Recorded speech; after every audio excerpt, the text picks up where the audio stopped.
Just leaving your field of view on the left was NASA astronaut Doug Hurley, and he is serving as the crew's suit-up lead today.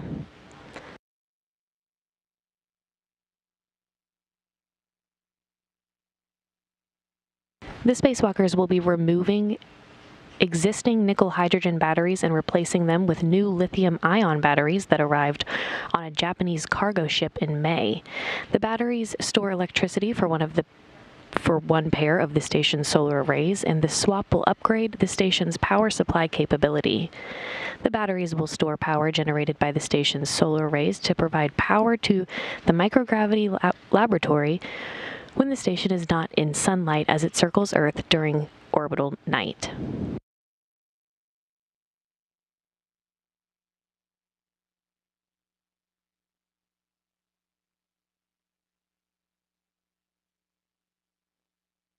The spacewalk today marks the 228th spacewalk in support of International Space Station assembly, maintenance, and upgrades, and the first spacewalk for Expedition 63. This will be the 7th spacewalk for Station Commander Chris Kэssidi. His 6 previous spacewalks bring his total time to 31 hours and 14 minutes. The spacewalk today will also be the 7th for NASA astronaut Bob Bенken. His previous 6 spacewalks bring his career total time to 37 hours and 33 minutes.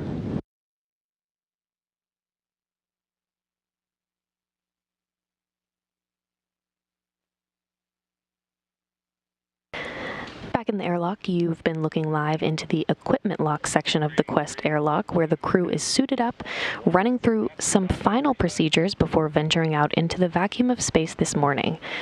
NASA astronaut Doug Hurley on your left is the crew's suit-up lead today, backed up by Russian cosmonaut Ivan Wagner.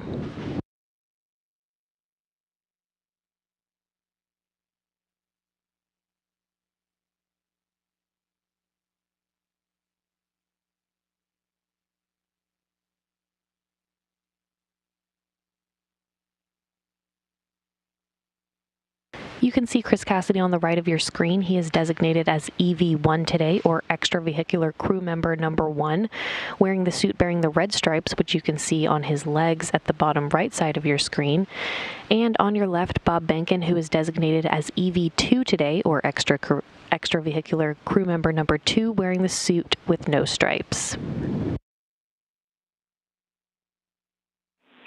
3, 2, 1. Begin exercise. And that's the 10th cycle. This will be our last cycle. The two will be making their way to the far starboard truss of the International Space Station both today and again next Wednesday, July 1st, to replace aging nickel-hydrogen batteries on the first of two power channels for the S6 truss with new lithium-ion batteries and their associated adapter plates. Again, the batteries store power collected from the main solar arrays and distribute it throughout the station.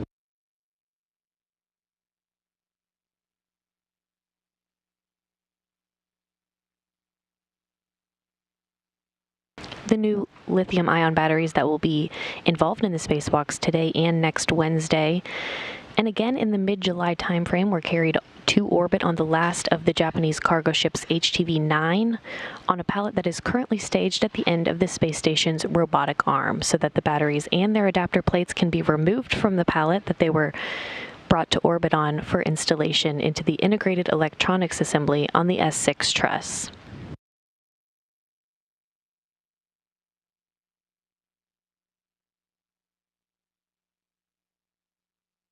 So 9 of the 12 older batteries that will be removed from the S6 truss will be put back on that external pallet for later jettisoning. The remaining 3 will remain on orbit due to space limitations.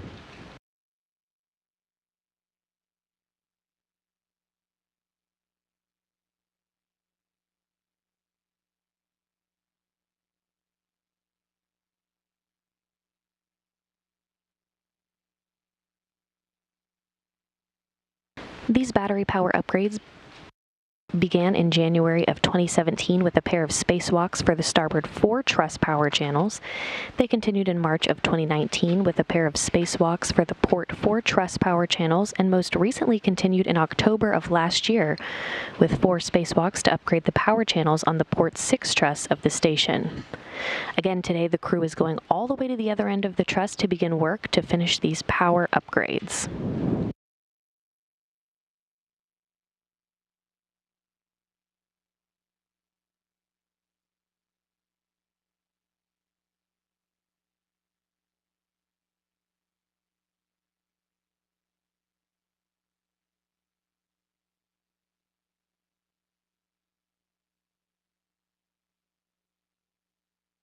Again, each lithium-ion battery and its associated adapter plate replaces a pair of older nickel-hydrogen batteries for the circuit that is required to complete the power routing through the various systems for the station for each truss segment. So in all, when the work is completed within the next month, 48 older nickel-hydrogen batteries will have been replaced by 24 new lithium-ion batteries.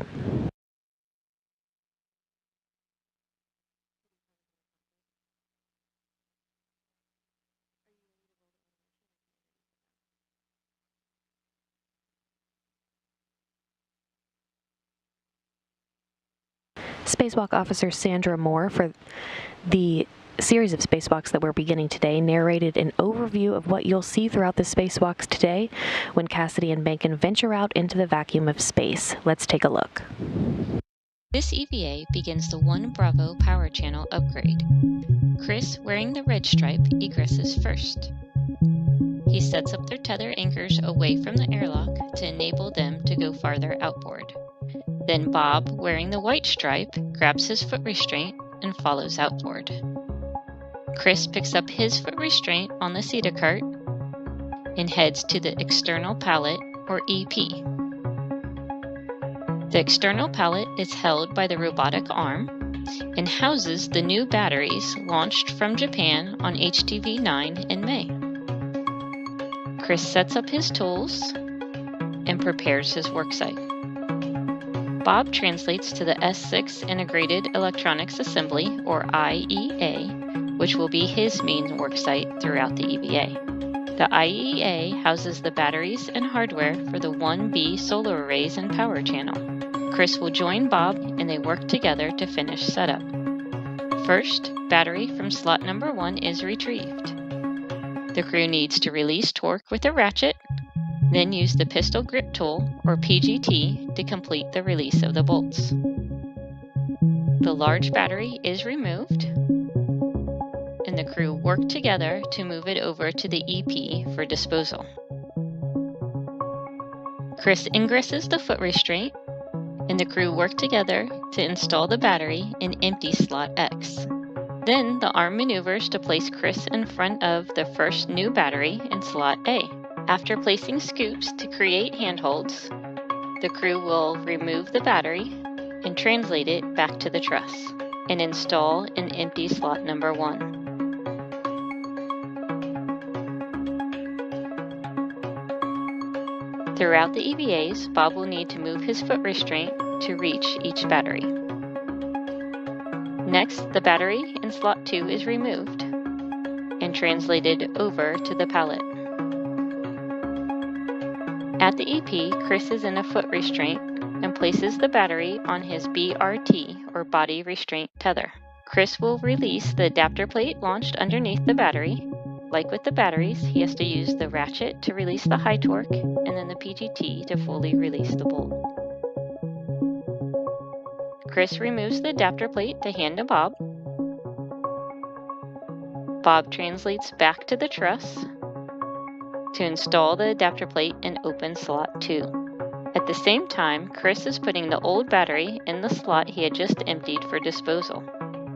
Together on the IEA, they made a cable between the adapter plate and the new battery to complete the circuit. With one of the 3 battery pairs complete, they move to slot 3 to remove the next old battery.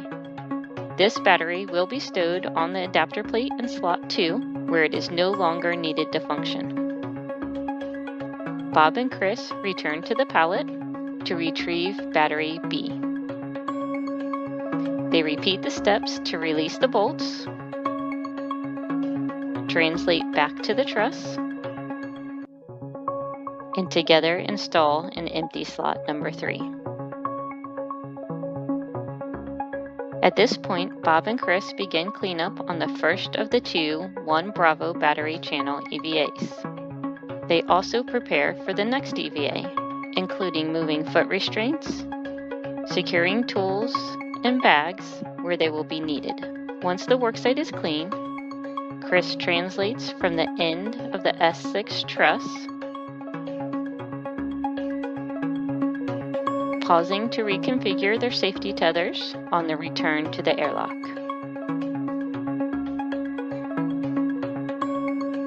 Bob follows for ingress, completing Power Channel 1 Bravo EVA 1. So again, the primary tasks for today, as illustrated in that animation, are to remove 3 existing nickel-hydrogen batteries and replace them with 2 new lithium-ion batteries. The batteries store electricity for 1 pair of the station's solar arrays.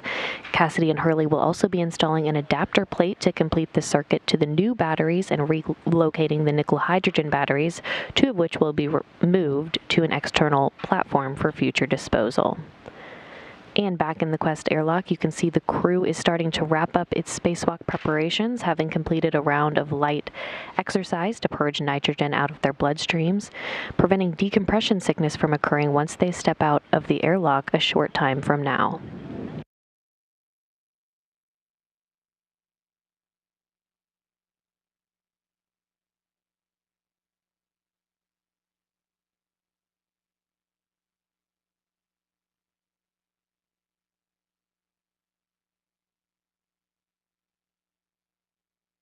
Again, in your view now, on the right is NASA astronaut Doug Hurley, and he's the crew's suit-up lead for today, backed up by Russian cosmonaut Ivan Wagner, who is in the left field of view.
Back in the International Space Station Flight Control Room, the Orbit 2 team is on console, ready to execute the spacewalk under the direction of Flight Director Royce Renfrew. To his right at the Capcom console is the ground IV for today's spacewalk, Jasmine McBelly, who essentially serves as a spacewalk communicator, talking directly to the two spacewalkers from start to finish of the spacewalk today, helping them choreograph the tasks and procedures. And to her right is Capcom, or capsule communicator, David St. Jacques of the Canadian Space Agency. You'll hear him communicating with the crew all the way through depressurization this morning.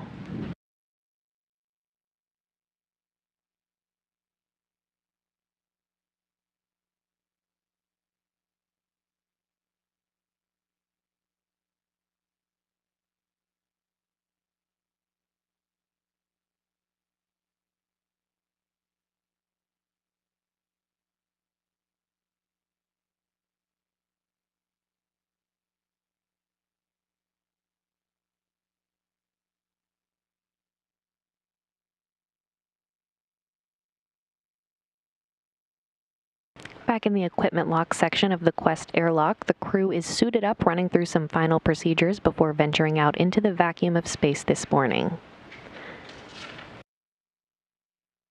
You can see Chris Kэssиди on the right of your screen. He is designated as EV1 today, or extravehicular crew member number 1, wearing the suits bearing the red stripes, which you can see down there on the bottom of your screen on his legs. And on your left, Bob Bенken, who is designated today as EV2, or extravehicular crew member number 2, wearing the suit with no stripes.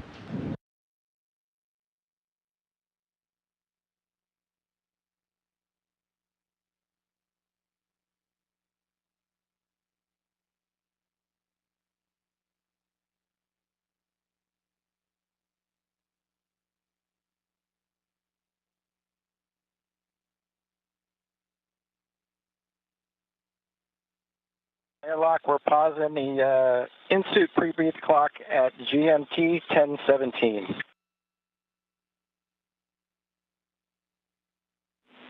Copy.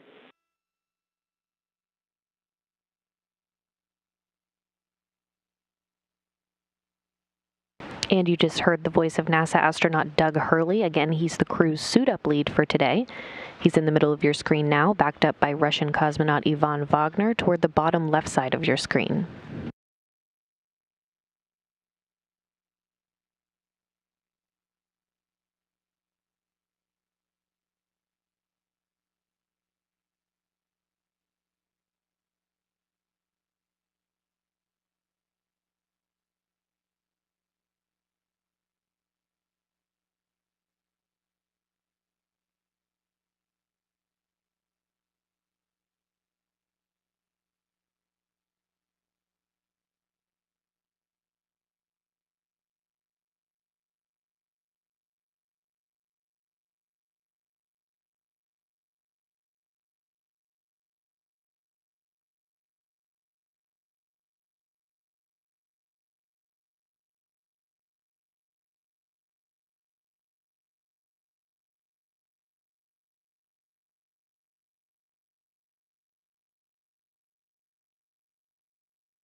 Houston airlock on 1.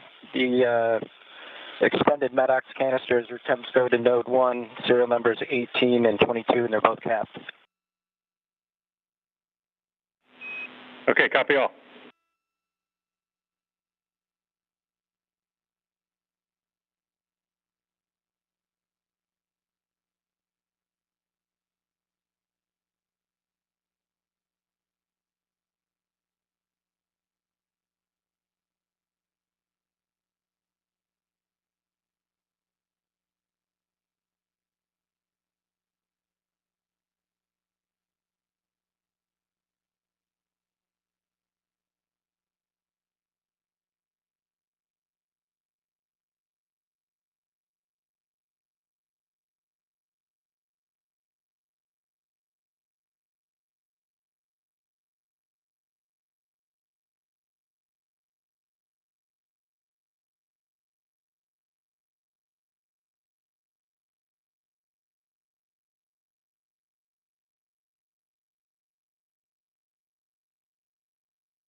Houston airlock, pre-breathe, in-suit pre-breathe clock restarted at 10:21. 10:21.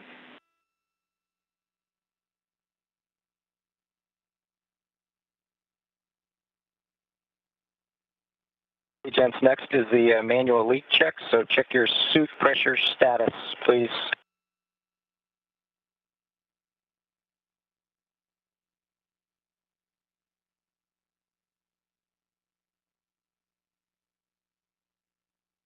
Okay, let me know when you're stable, 4.2 to 4.4, please.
We're complete with the MEDOX layout change-out procedure going back to step 15 and 1.225.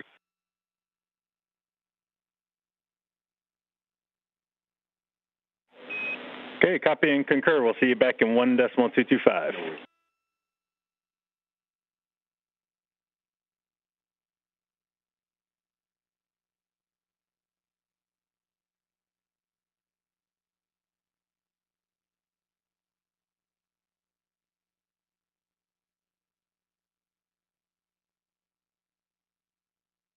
And that call down you just heard from Doug Hurley.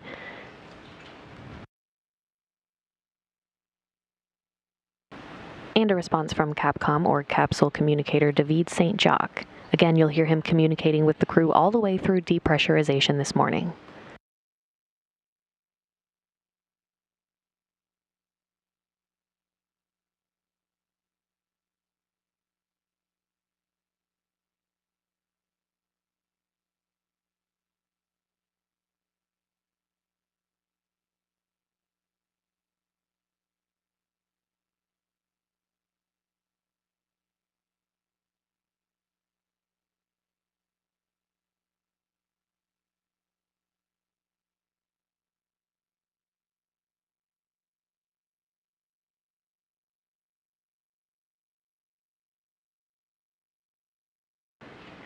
And the jetpack now in Confirmed safer 10.15 for EV1.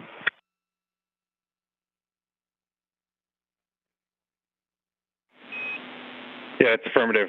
1015 for EV1.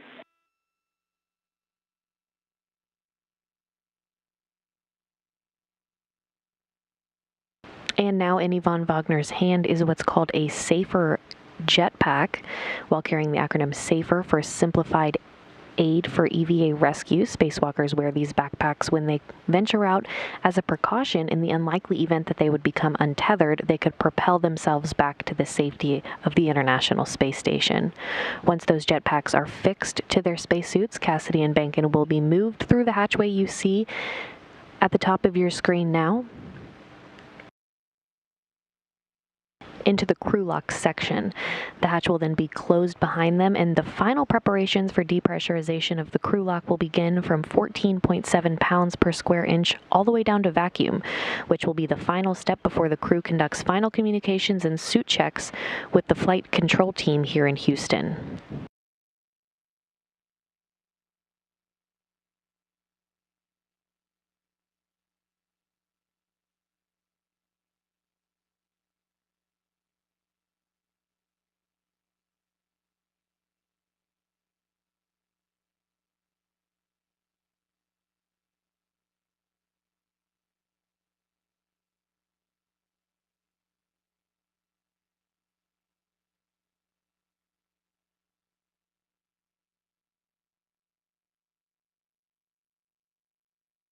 Doug Hurley and Yvonne Wagner will now work to install that safer onto Chris Kæssidi's suit. And again, SAFER stands for Simplified Aid for EVA Rescue.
Doug Hurley and Yvonne Wagner are now working to fix the Simplified Aid for EVA Rescue, or SAFER by the acronym, on the back of Chris Kæssidi's suit. Again, these jetpacks would be used in the highly unlikely event that the spacewalkers would become untethered during the spacewalk, and these jetpacks would give the crew the ability to then propel themselves back to the International Space Station.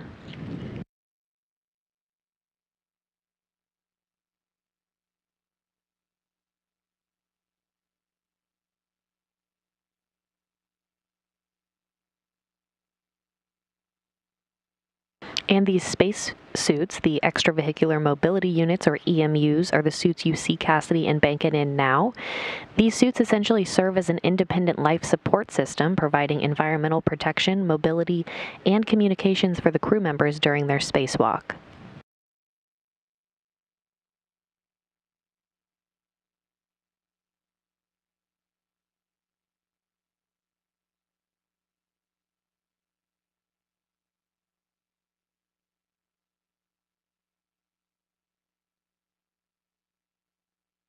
The spacewalk today marks the 228th spacewalk in support of International Space Station assembly, maintenance, and upgrades, and the first spacewalk for Expedition 63. This will be the 7th spacewalk for Station Commander Chris Kэssidi. His 6 previous spacewalks bring his total time to 31 hours and 14 minutes. The spacewalk today will also be the 7th for NASA astronaut Bob Bенken. His previous 6 spacewalks bring his career total time to 37 hours and 33 minutes. The spacewalk today is the first spacewalk outside the station since January 25th, when Expedition 61 crew members Drew Morgan and Luca Parmitano completed work on the refurbishment and repair to the alpha magnetic spectrometer.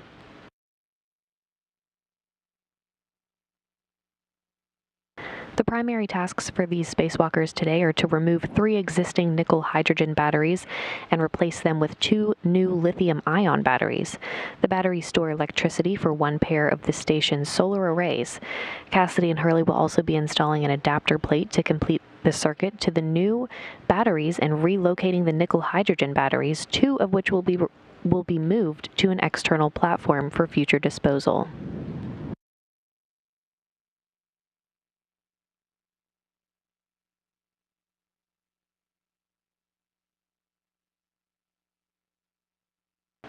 Again, you're looking live into the equipment lock section of the Quest airlock, where the crew is suited up, running through these final procedures, getting their safer jetpacks installed before they venture out into the vacuum of space. NASA astronaut Doug Hurley is the crew's suit-up lead today on your left, backed up by Yvonne Wagner on your right.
Everything's still proceeding right on the timeline for the start of today's spacewalk.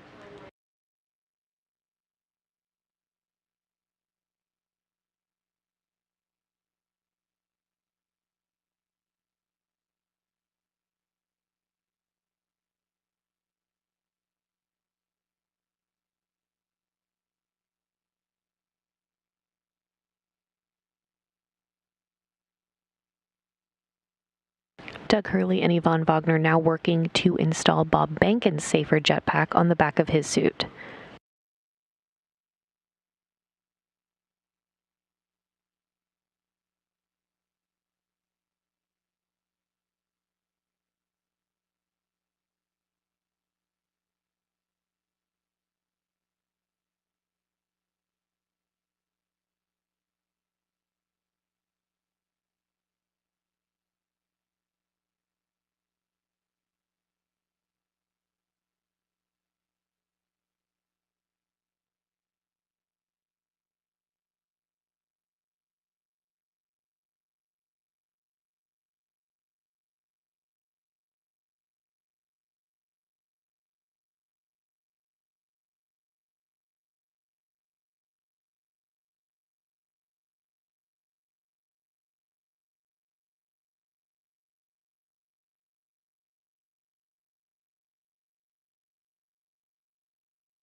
And once Bob Benken's safer jetpack is installed on the back of his suit, he will move through that hatchway into the crew lock section where Chris Kässidi is now.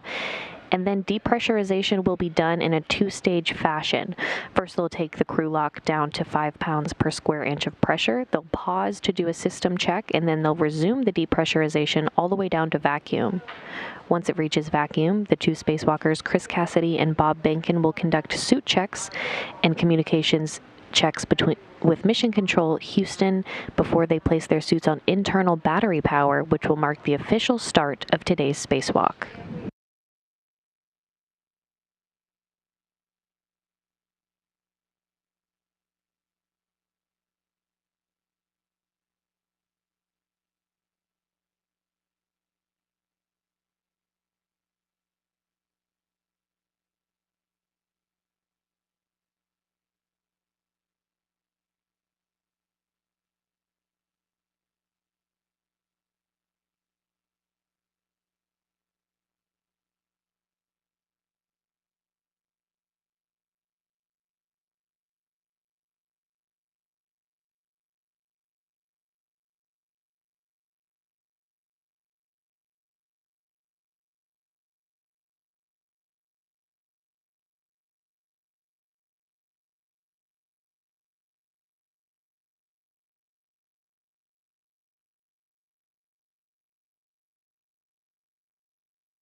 Back in the International Space Station Flight Control Room, the Orbit 2 team is on console, ready to execute the spacewalk under the direction of Flight Director Royce Renfrew.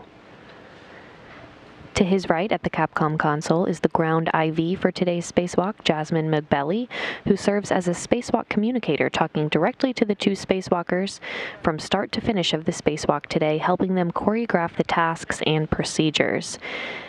And to her right now, talking to the flight director is Capcom, or Capsule Communicator, David St. Jacques of the Canadian Space Agency. And again, you'll hear him communicating with the crew all the way through depressurization this morning.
And you can see Doug Hurley now moving Bob Benken through the hatchway of the Quest airlock.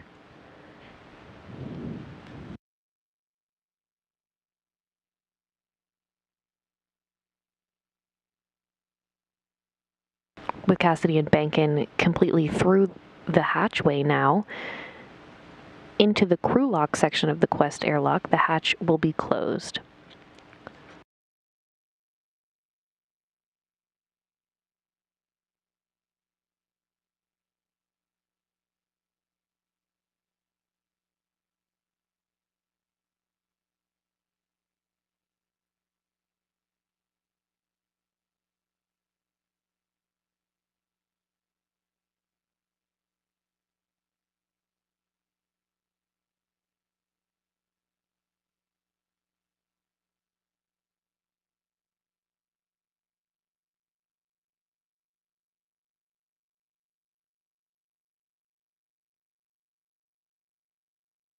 The sequence of events now calls for NASA astronaut Doug Hurley to close the hatch, which will isolate Kässidi and Benken in the crew lock section. Once the crew gets that go from teams here in Mission Control Houston, there will be a period of depressurization of the crew lock from its current 14.7 pounds per square inch all the way down to vacuum. The final communications between Mission Control and final checks of the spacewalkers' suits will be conducted, and the crew will then be given the go to place their suits on internal battery power, which will mark the official start of today's spacewalk.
And you can see now Yvonne Wagner is in the process of closing the hatch between the equipment lock and the crew lock section.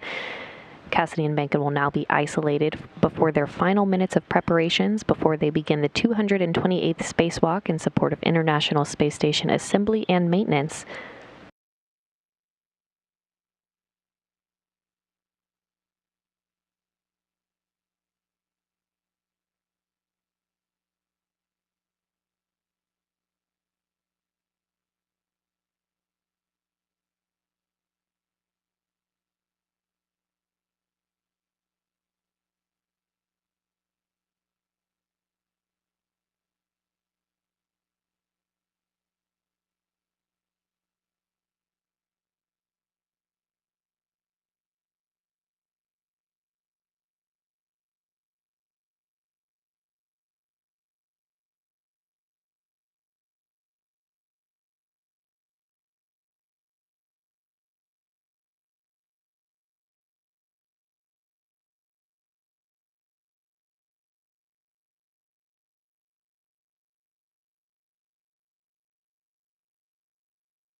Houston airlock on 1, and steps 73, 72, and 73 are complete.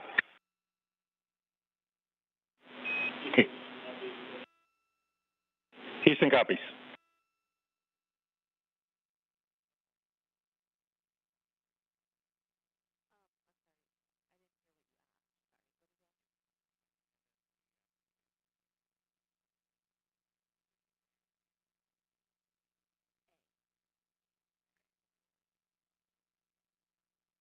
And Houston, you guys have got steps 74 through 76. Concur? Yeah, concur. We're putting in work.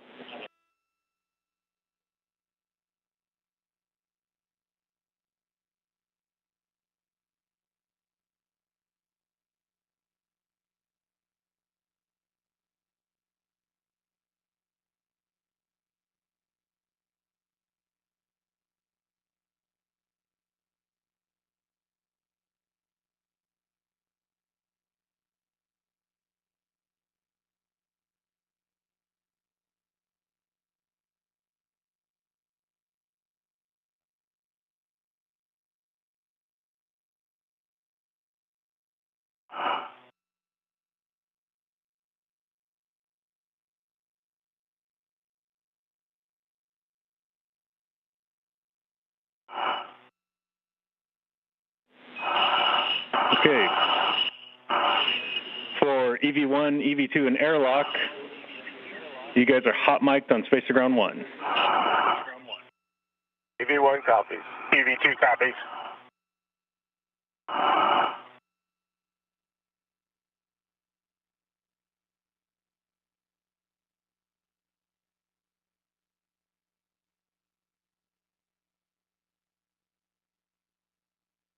Okay, Bob, on the UIA, check the switch depress pump power to off. Okay, the depress pump power is off.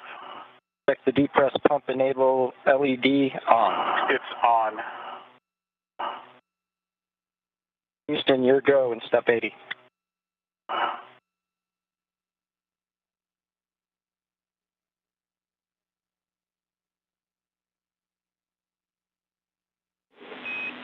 And airlock Houston, we got about 8 minutes left on our clocks here before we can start, but you can go ahead and pick up step 81.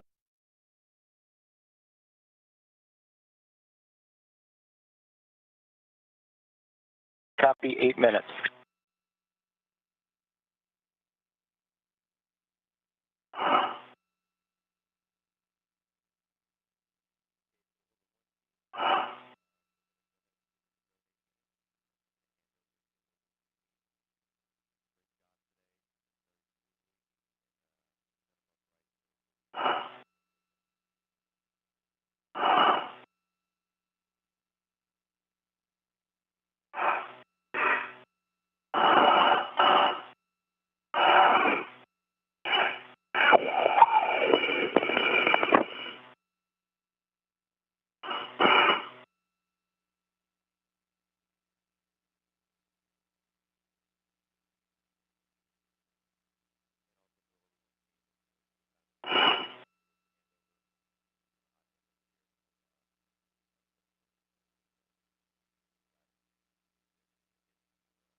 Houston airlock on 1, canisters 12 and 20 are temp stowed and removed.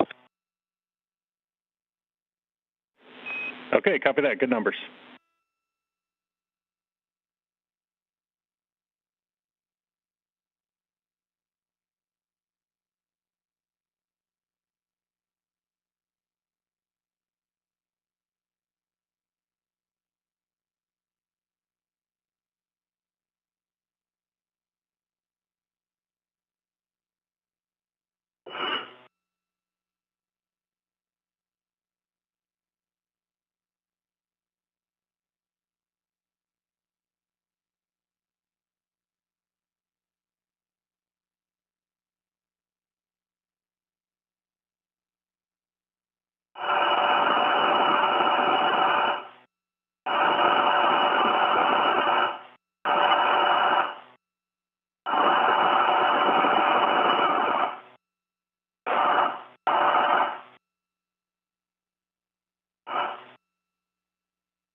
Again, Chris Kэssиди and Bob Bенken are now isolated in the crew lock section before their final minutes of preparations before they begin the 228th spacewalk in support of International Space Station assembly and maintenance.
Flight controllers here in Mission Control Houston are all a go so far for the start of depressurization of the crew lock section in the Quest airlock, just about 45 seconds from now.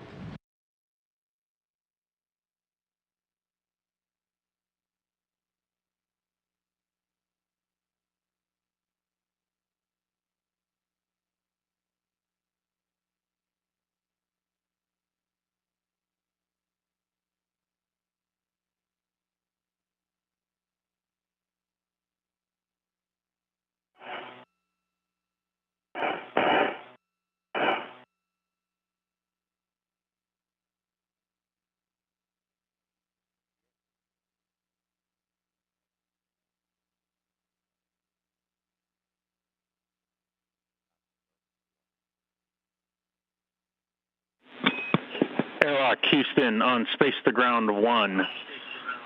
Getting back to Step 80, you are go to perform Step 80. And with that, we're going to turn you over to Jaws and David. You guys have fun today. Happy go with Step 80. Thanks, Neil.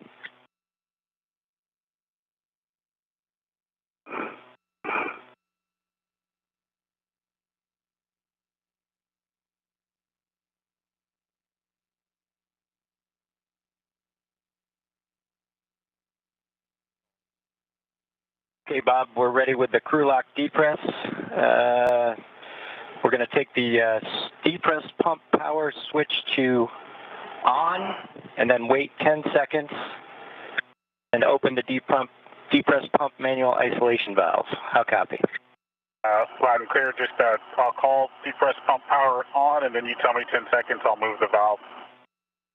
Good plan. Okay, depress pump power coming on. On.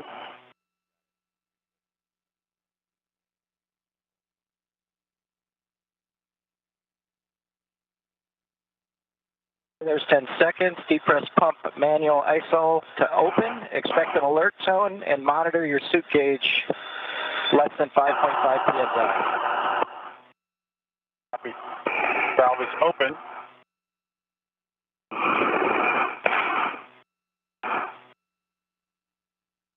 My seat pressure is rising as expected.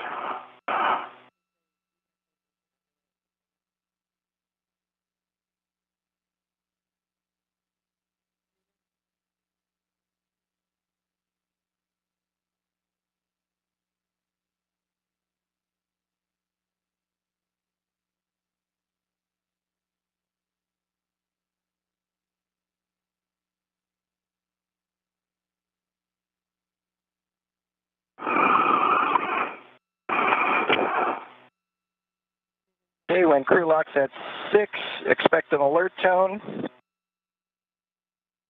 Copy. Copy.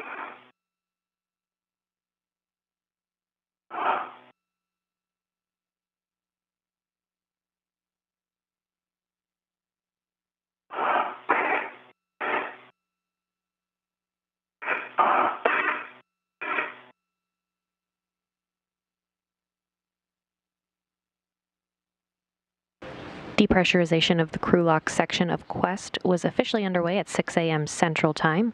The depressurization of the crew lock section will be done in a two-stage fashion. First, they'll take the crew lock down to 5 pounds per square inch of pressure. They'll pause to do a systems check, and then they'll resume depressurization all the way down to vacuum.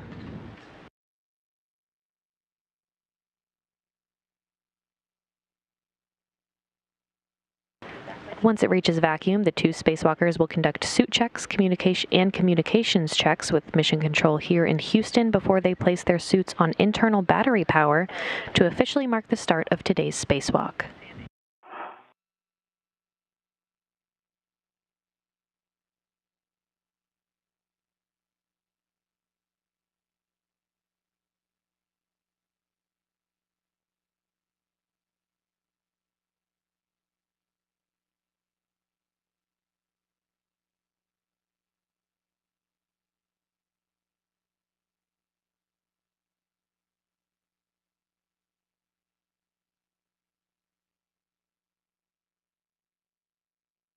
A U.S. spacewalk start and end time is measured from the time the crew places their suits on internal battery power until the time of repressurization when they're back inside the crew lock once they've completed their spacewalk tasks for the day.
just under 4 minutes until the crew lock section is down to 5 pounds per square inch of pressure.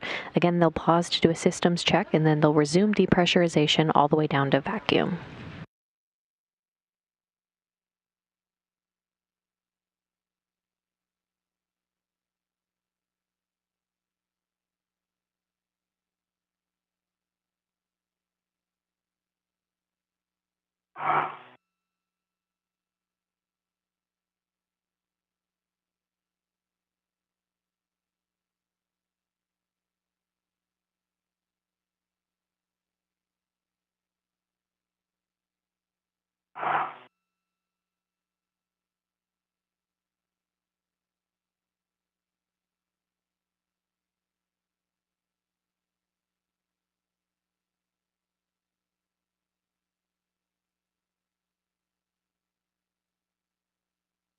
Coming up on 6 pounds per square inch now. Again, they're waiting until it gets down to 5 pounds per square inch. 5, you'll be taking the depress pump manual isolation valve to close, and I'll back you up on that call as well from the inside. Copy.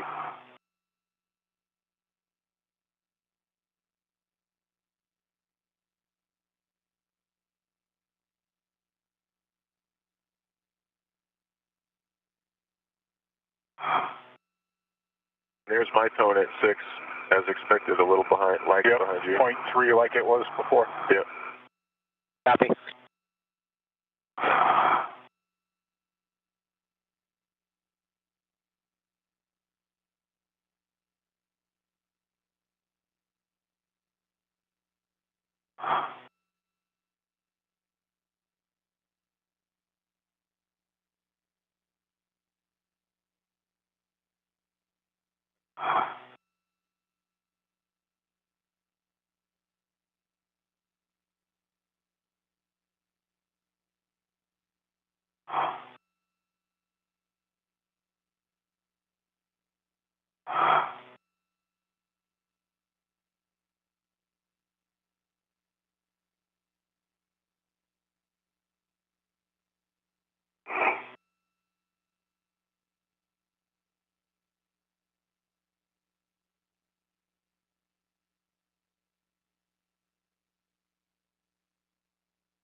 You should be getting close, Bob. I'm showing 5.1, 5.0. Okay, we heard the valve. Okay, on both of your DCMs, move your status until you get leak check displayed. Check display.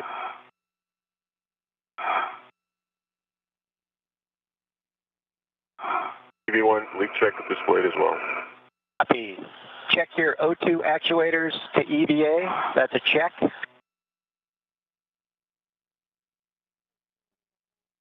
I think we have to get in the leak check. Yeah, follow the instructions. Oh yeah, my bad. Sorry about that. So we want the long yes now. Long yes. Hold for 2 seconds. Less than a minute. EV2 as well.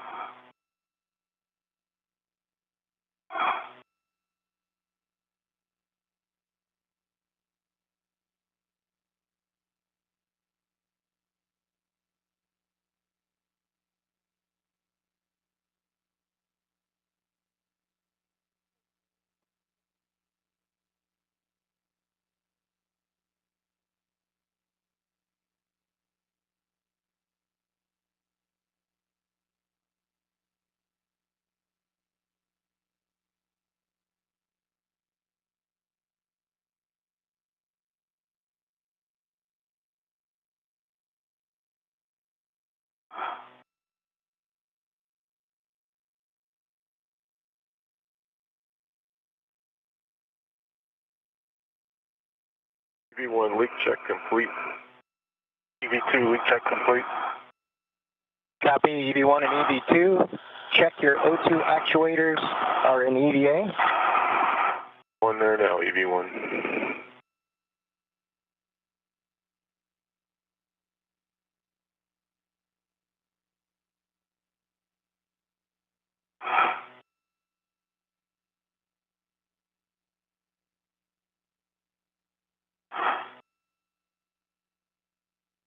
V1. O2 actuator and EVA. Copy V1.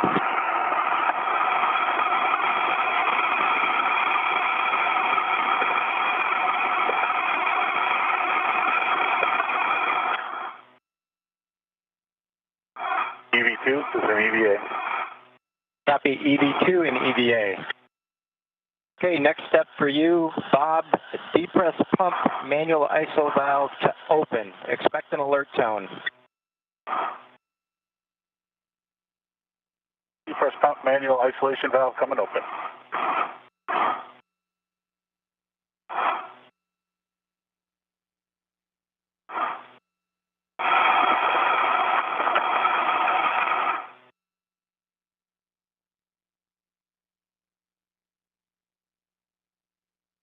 Okay, gents, emergency MPEV is open. You can go ahead and do your tether checks now. All right, copy. Bob, you want to start from structure? Yep, starting from structure.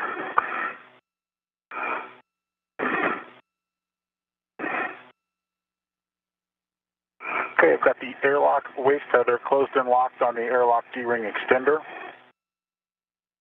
That large hook from the airlock waist tether is closed and locked onto my left waist tether. Hook on my left waist tether, the large one is closed and locked, and the small one is closed and locked on my D-ring extender on my left side.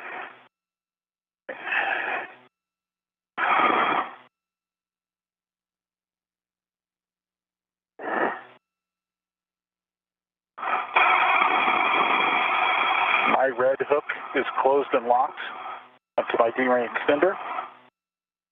Green hook is attached to the red reel. Yellow hook is closed and locked onto the green reel. And then I see that the hook on that green reel is closed and locked onto your red hook. Okay? And both reels are verified unlocked. Copy that. Picking up your hook that you just confirmed. It is closed and locked on my red reel. The red reel, my red crew hook is closed and locked on my left D-ring extender. That completes our current load path. Back on my two reels, red Ercom body has a yellow hook, large yellow hook closed and locked on the green Ercom body. The green crew hook is back onto the red reel. It happens to be locked also. And the large white hook on the green reel is temp stowed on my mini workstation. Both of the Ercoms are in the unlocked reel position. I've got a dry hat, and I've been looking at my gloves for a while, and they're pristine. I also have a dry hat, and the gloves are pristine.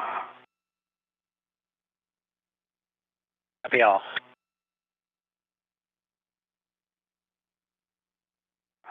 Coming up on 2 PSI. Copy, concur. When you get to 2, you'll take the depress pump manual ISO valve to close.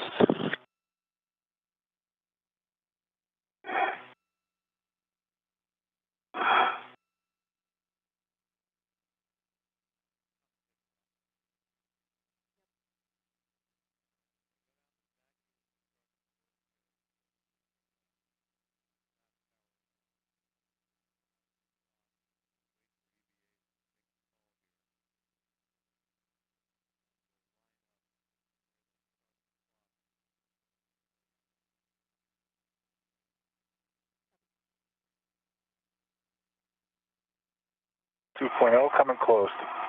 Okay.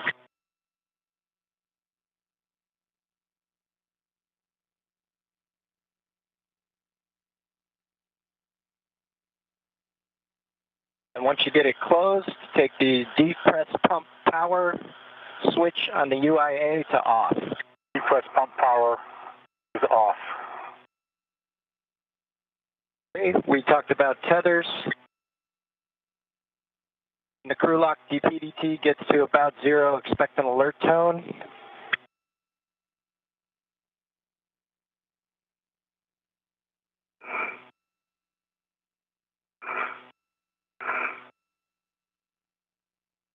And then when EV hatch delta P is less than 0.5, you can open and stow the EV hatch. Copy all. Bob, just for completeness on my right, E-ring extender.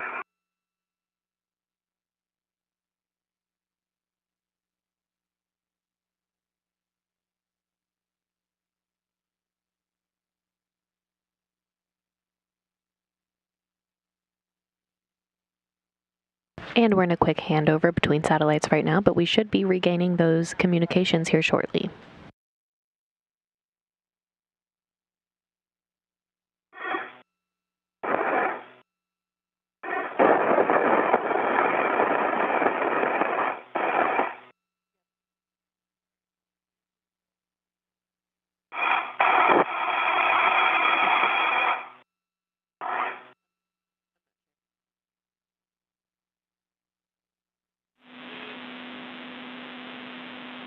Station on one for the airlock. We just had a handover. Can you repeat your last?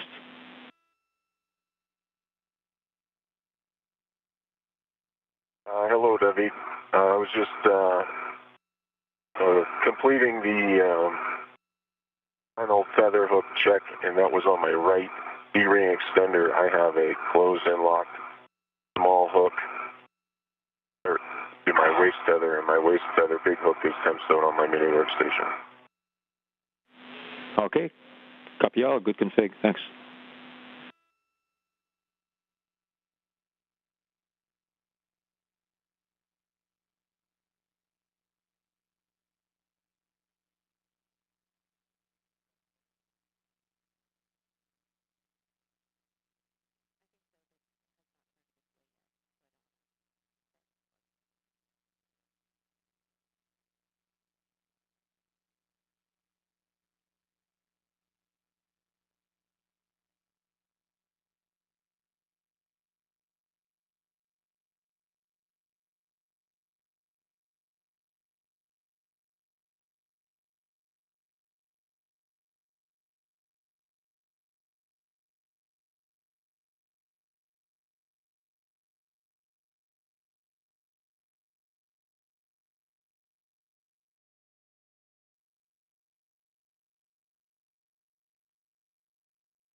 Enough room, Chris?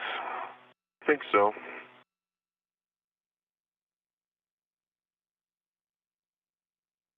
Hatch gauge, hovering right around 1.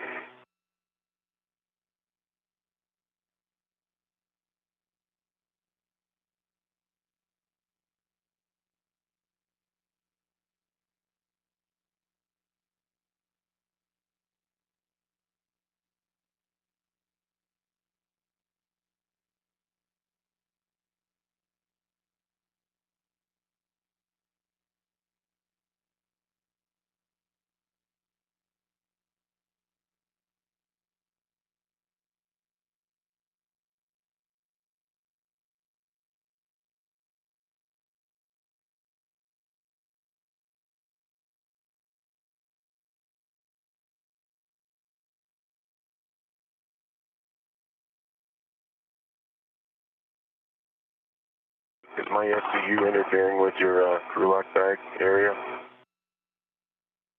No, it's good. Good. That's why I took the bag before you stowed your. I got it out from underneath the CU, so I've got access to it. Copy.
Doug Hurley and Yvonne Wagner in the equipment lock section of Quest, monitoring the depressurization across the hatchway of the crew lock section where Chris Kässidi and Bob Bенken are right now.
Showing about .7 on the hatch gauge, delta P. Copy. Showing about 10 millimeters here before you should get to .5.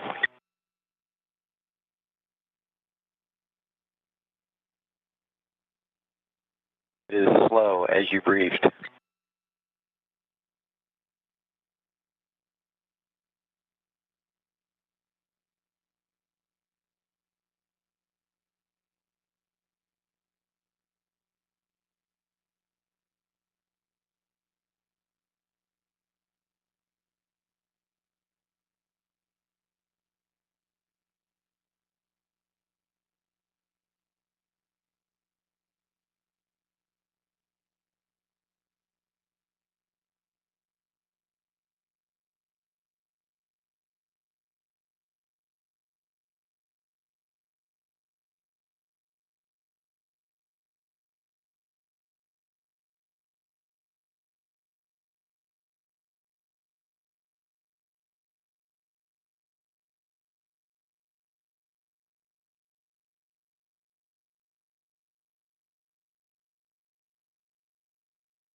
about moving into position. Okay. It looks like about 0.5.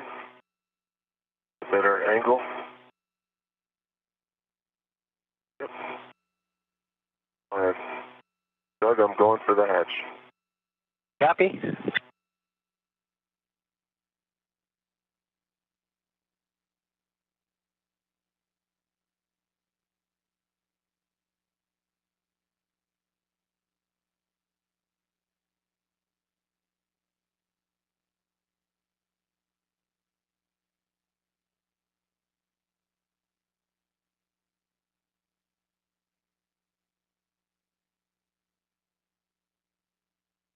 Like free time.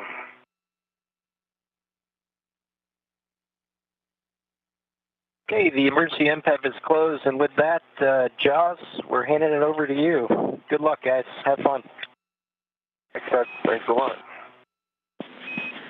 Thanks, Doug and Yvonne. Thanks for your work getting us set up so well. Got us right on timeline. We appreciate it. Chris and Bob, good morning. Good morning. Good morning. Okay, with that, we'll step into the post-depress. Staggering your switch throws, switch power to bat. Expect a warning tone.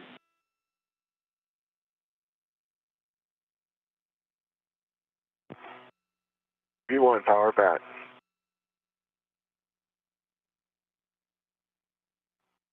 Power bat. Both of you check your display switches are functional.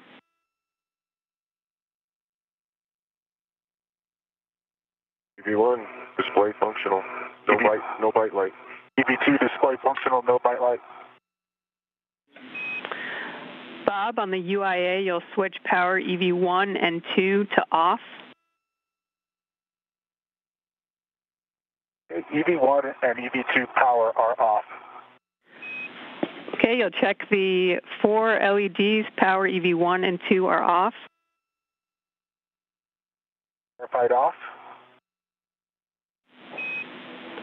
Okay, both of you can disconnect your SCUs from the DCM, install the DCM cover, and stow the SCU in the pouch.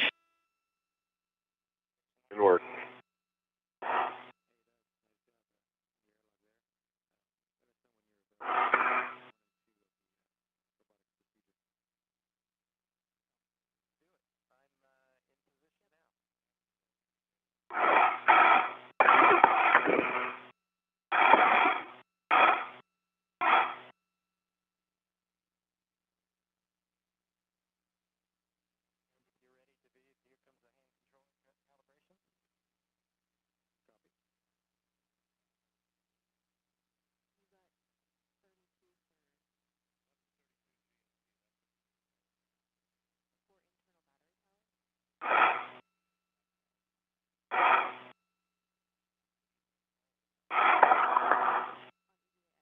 Complete for EV2. EV1 complete as well. Okay, Bob, on the crew lock, check the depress pump man ISO valve is closed. Depress pump man ISO valve is closed. Both of you can take your temperature control valves to max hot.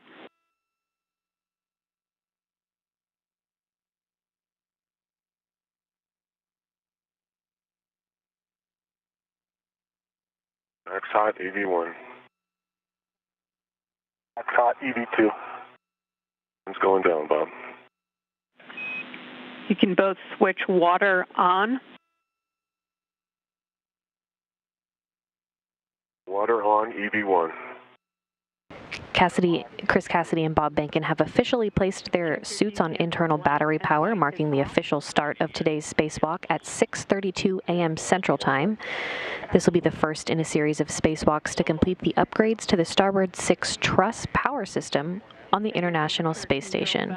To the desired position, please let us know what they are. 5 EV1.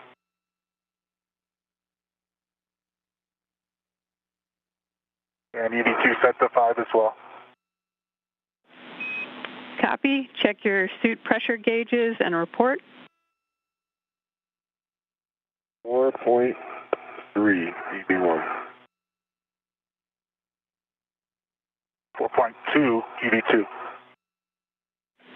Copy 4.3 and 4.2. You can set your visors as required. It's just the beginning of a night pass now. Good night.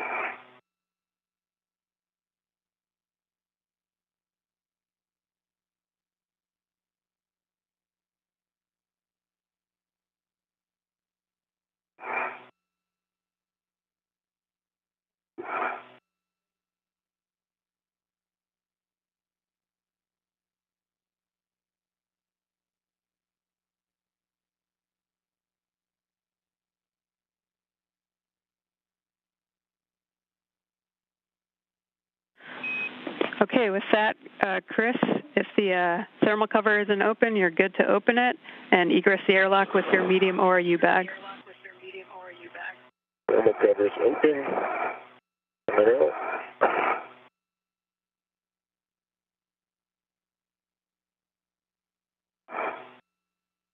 And we have confirmation the thermal cover is now open.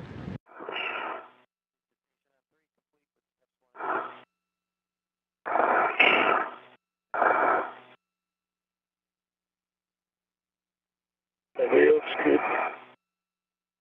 I don't think you're going to need two waist tethers, Bob, to get to this APFR, but right here. Yes. Yeah. All right. Throwing it.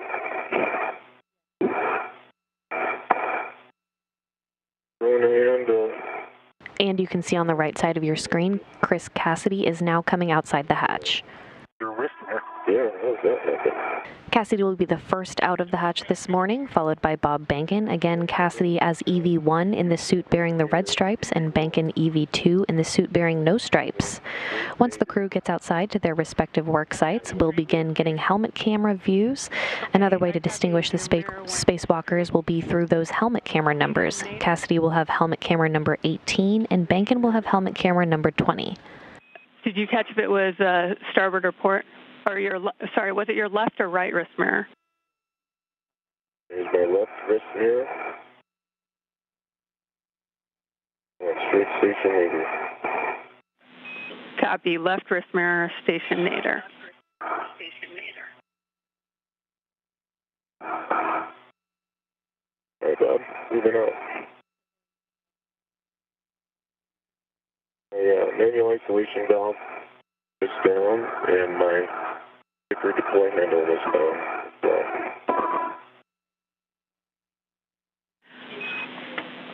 Chris, do you know about how fast that wrist mirror was moving? About maybe a foot per second. Copy, 1 foot per second. Okay, Chris, and we didn't copy all your self-checks. If you can just get us those. Green light is on. Which one are you missing?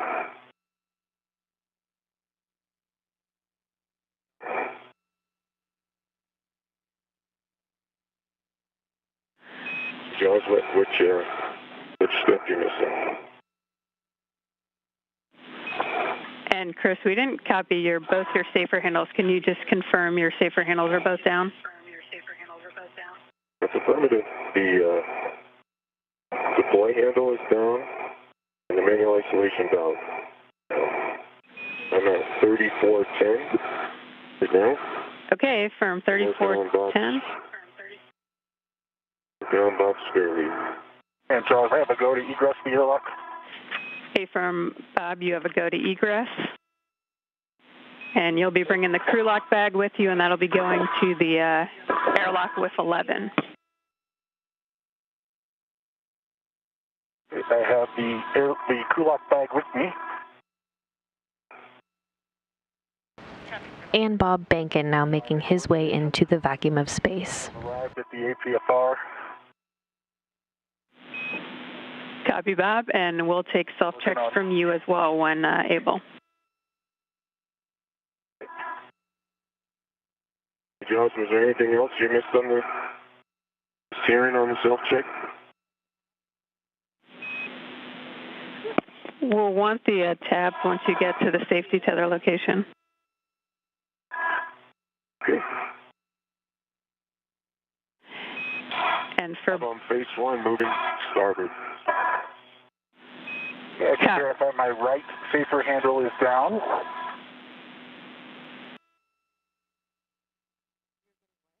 And my left safer handle is down. And my green light is on. Need any of my tether configuration, Jaws? We'll take your tabs. We don't need tethers.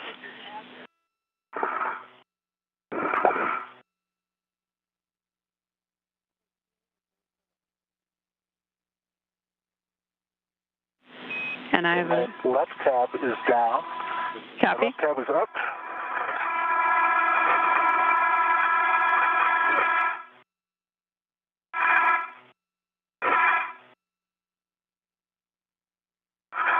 And my right tab. As Chris Kэssidi was exiting the airlock, his wrist mirror floated away, and there's no risk to the crew. They're still proceeding with procedures.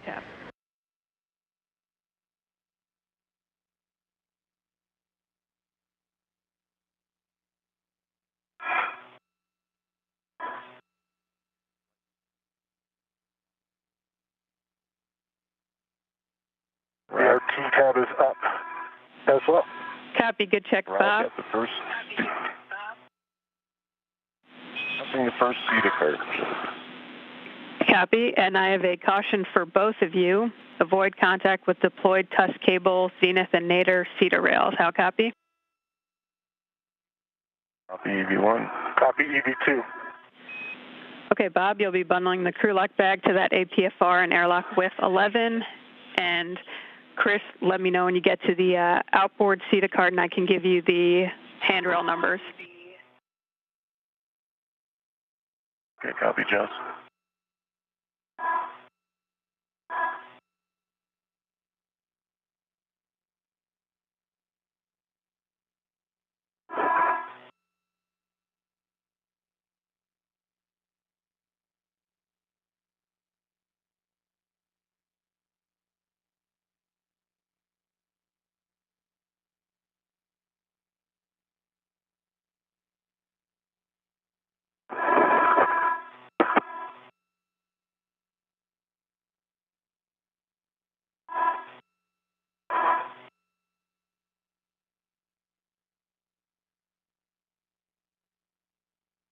Okay, I'm underneath the outboard cart. I'm looking at 3061 as a handrail. Okay, Chris, that's where you'll drop your anchor hook. My anchor hook is closed. Slider is in the lock position, double checking. Rails are unlocked. Copy, good config. 3V1.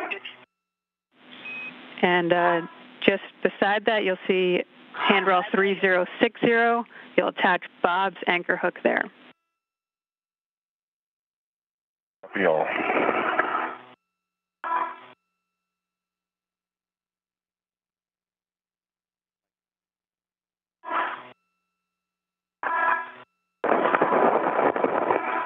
Okay, the crew lock bag is bundled to the APFR. Copy that, Bob. You'll retrieve the bundle with the APFR. You'll leave the whiff extender there. Copy.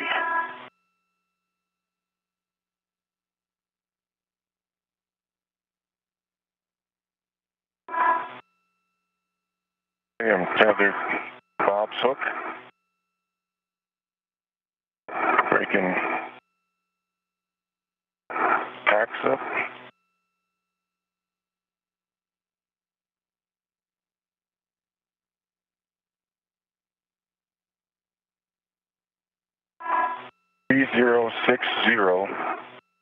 As Bob's anchor point closed and locked. Copy that. Good. Ross concurs. You're free to unlock your waist tether. Copy. Affirm, we concur. And Jaws, the BRT is closed on the APFR, and it is tethered as well. Copy, Bob. And Bob, if you can just check your reel is unlocked, you are go to release your waste tether from the airlock waste tether and close the hatch thermal cover. Copy. Okay, the APFR is on my BRT. Copy. And Chris, you'll be translating on that CETA cart to WIF 5 and bundling your ORU bag to the APFR and retrieving it. Okay, in work. And Bob, I'm on the CETA cart. Copy.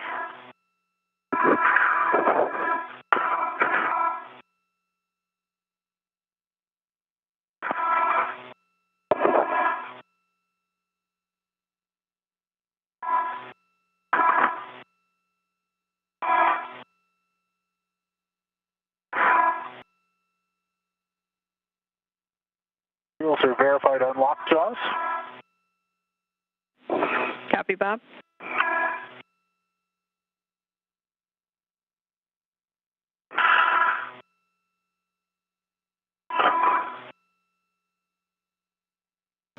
Just over 15 minutes into the spacewalk today, again the first in a series of spacewalks to complete the upgrades to the starboard 6 truss power system on the International Space Station. Again, the 2 spacewalkers will be making their way to the far starboard truss of the International Space Station both today and again next Wednesday, July 1st, to replace aging nickel-hydrogen batteries on the first of 2 power channels for the S6 truss with new lithium-ion batteries and their associated adapter plates. You'll hear the acronym APFR today, which stands for the Articulating Portable Foot Restraints the crews will be using to restrain their feet at their respective work sites. Copy, thermal cover closed. We'll head to the CETA spur. Okay, Bob, copy that. As you get to the top of the CETA spur, you'll release your Richmond fair lead. And for both of you, we're already ahead of the timeline and met rates are high, so if you could slow down a bit. Copy, copy. Okay, and for that caution, avoid contact with deployed radiators. How copy? V1 copies. BV2 copies.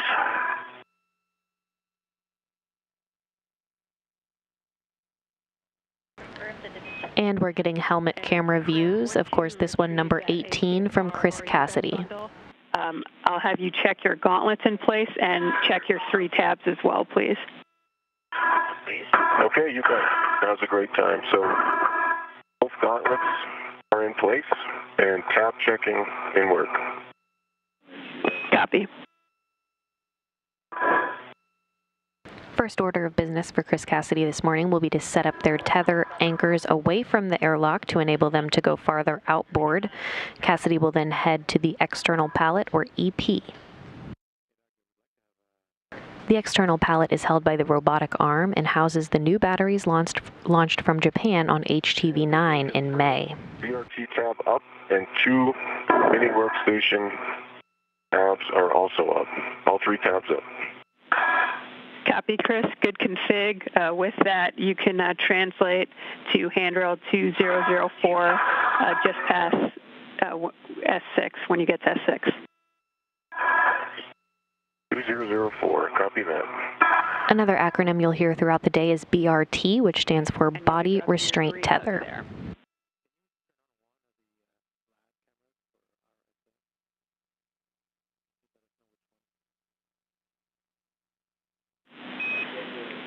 What did he ask for? Jaws have arrived at the 3410.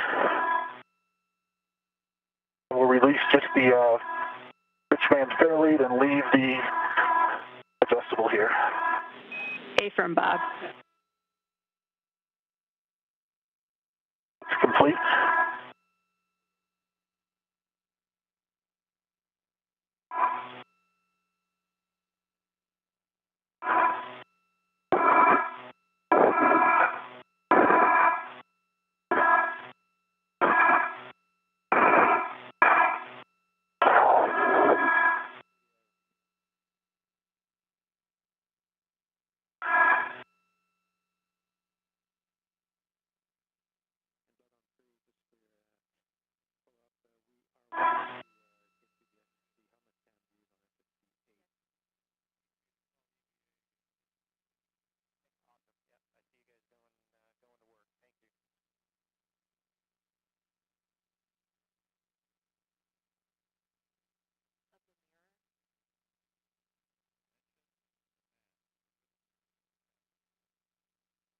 I've reached the forward face of S0.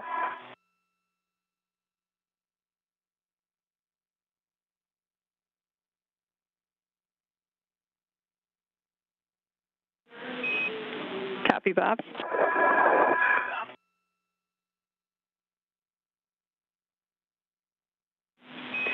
And Bob, you'll be heading all the way outboard on S6, and as you approach the Sarge, if I can just get a check for gauntlets in place.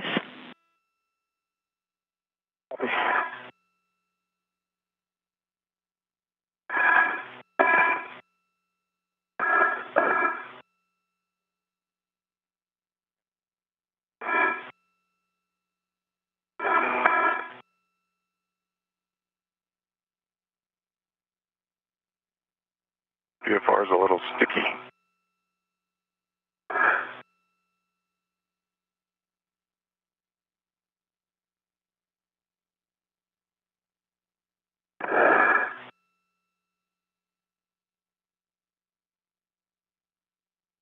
As I got the APFR out, but just as a note, it was release mechanism was a little key. Copy that, Chris.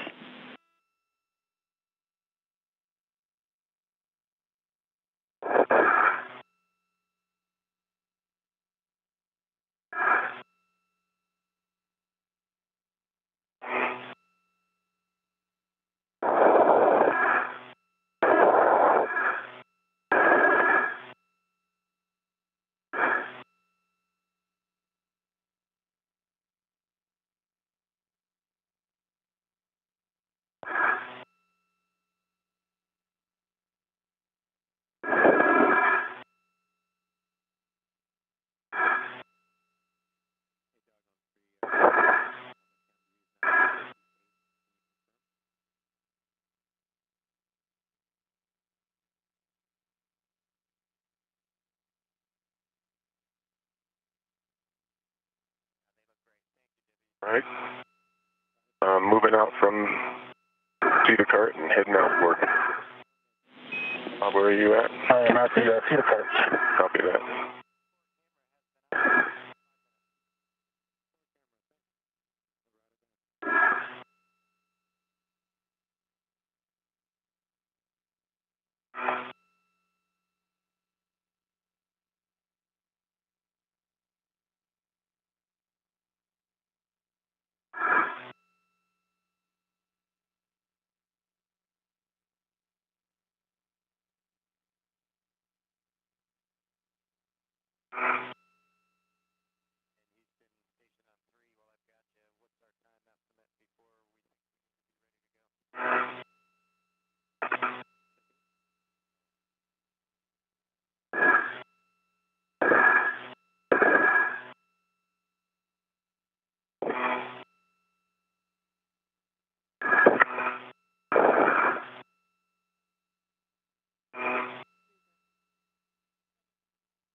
Hey, Chris, I'm coming up the second Cedar Cart.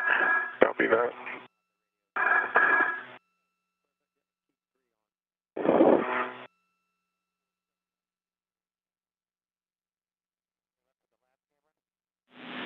And Chris, reminder for you, you're going to handrail 2004 for your green hook, and Bob will take a gauntlet check prior to crossing the Sarge.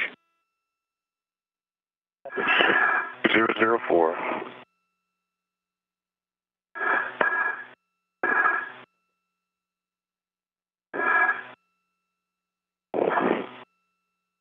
Both of my gauntlets are up, covering my arms. Copy, Bob. I'm at 2004. Okay, Chris, you'll drop your green hook there. See that green hook coming here.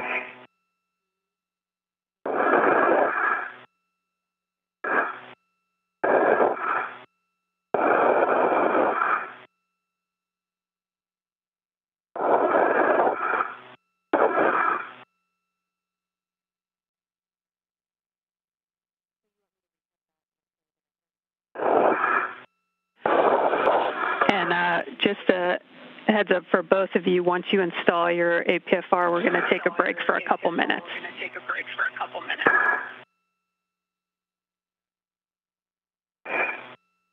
TV2 copies. TV1 copies. All right.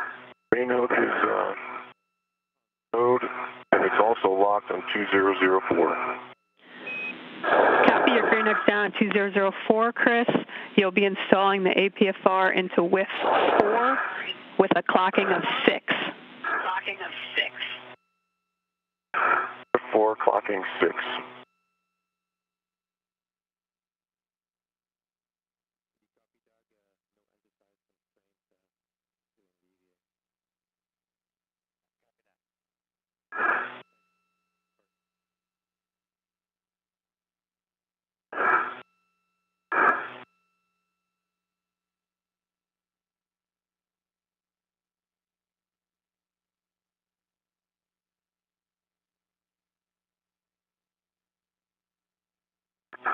Okay, you want to... I'll just hop up here, Bob, and you can... No, I'll pause here if Jaws is okay with that. Oh, okay.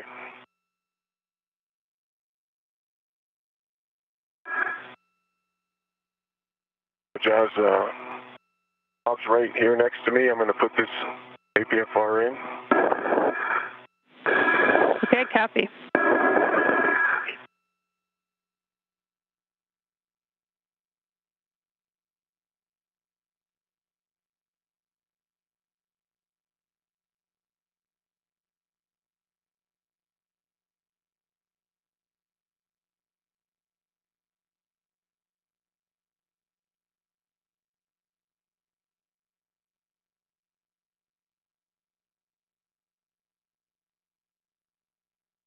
Jaws, what are the rest of the settings besides 6? Golf, Golf, Fox, 12. Golf, Golf.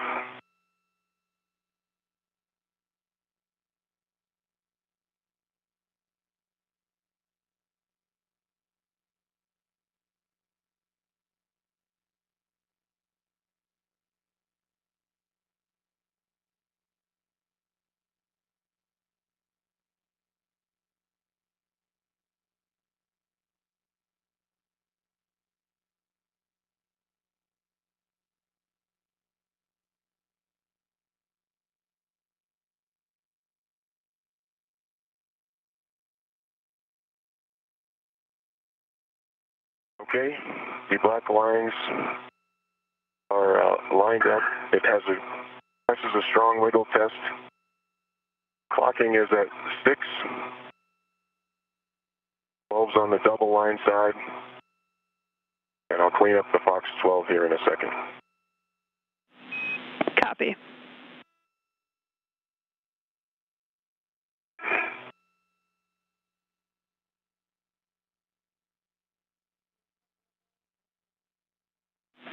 And while we're taking this break, now's a good time for me to read some warnings and cautions for the external pallet.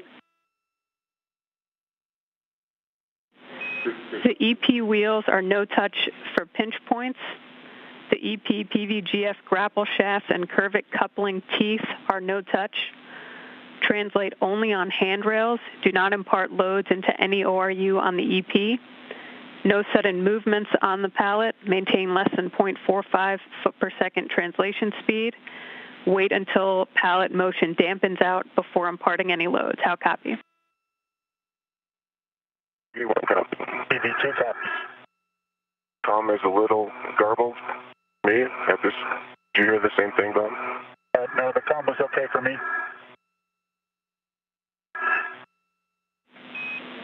And Chris, are you hearing Bob fine? Is it just me that's garbled?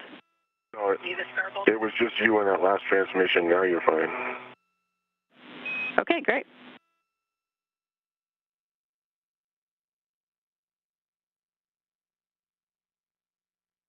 EV1 is in 7 for cooling. Copy, Chris.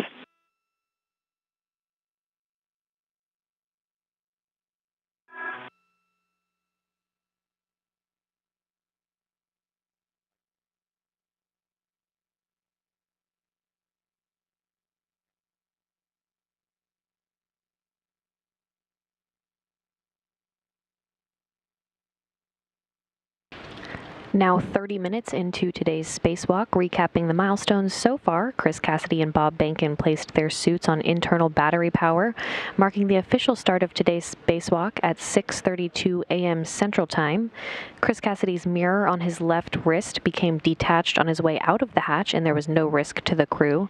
The dimensions of that wrist mirror are 5 by 3 by 0.75 inches with a mass of 1/10 of a pound.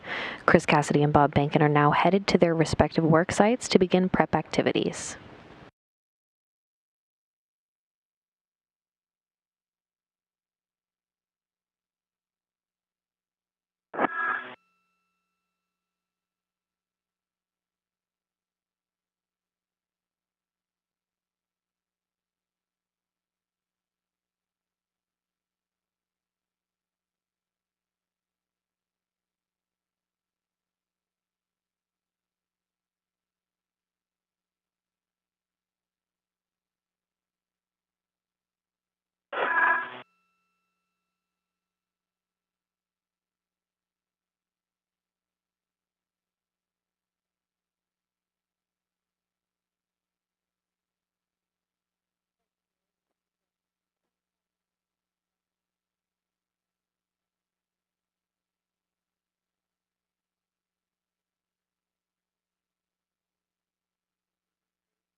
Okay, guys, we're just going to hang on a few more minutes here. Copy.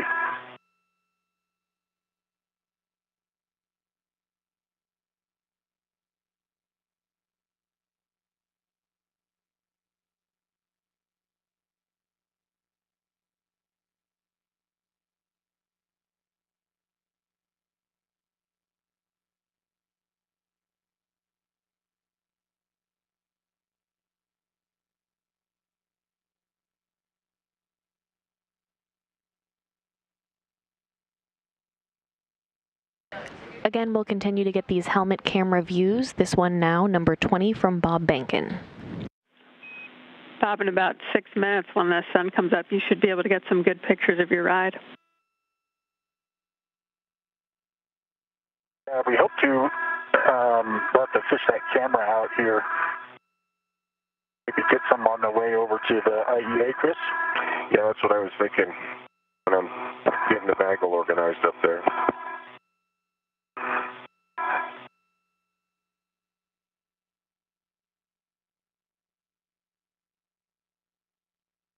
Thanks, if you see any other good opportunities, let us know. Will do.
Okay, guys, great job. We're going to pick back up slowly. So, Bob, you can continue outboard, and Chris, you can complete the Fox 12 settings on the APFR. All right, let me get out of Bob's way.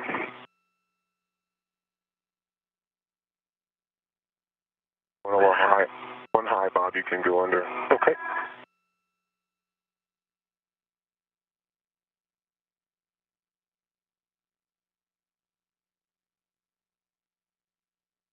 That room.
Box 12's complete.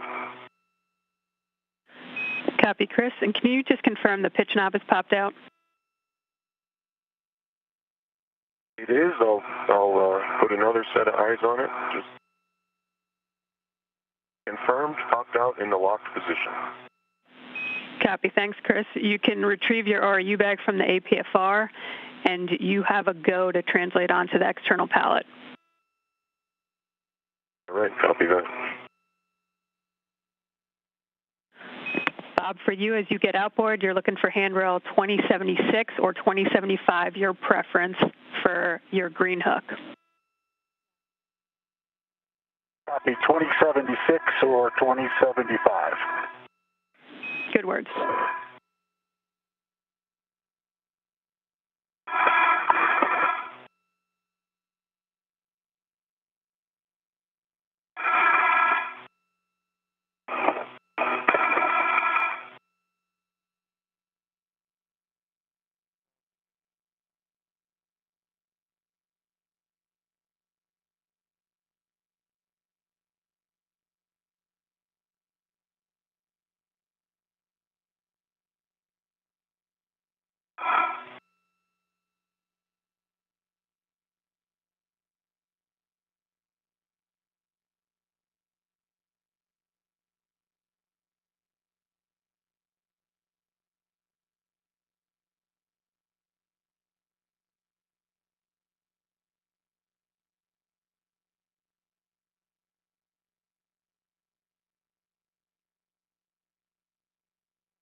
My green hook is on 2076. Copy 2076. Bob, you can translate to width 30. You'll be With 30. A firm. And the clocking for the APFR is 12. Thank you, 12. Transitioning to the pallet. Copy, Chris. You're looking for handrail 7325. It's adjacent to battery alpha. You'll stow the ORU bag there. Okay.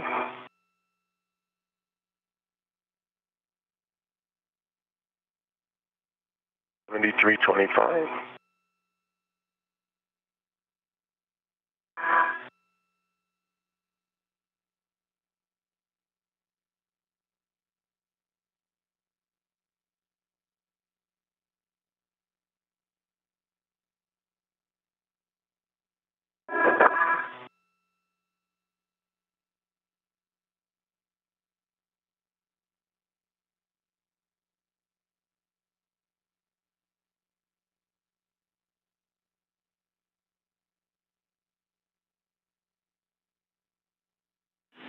You should be coming up on the coast of California soon. If you look south, you might see Hawthorne.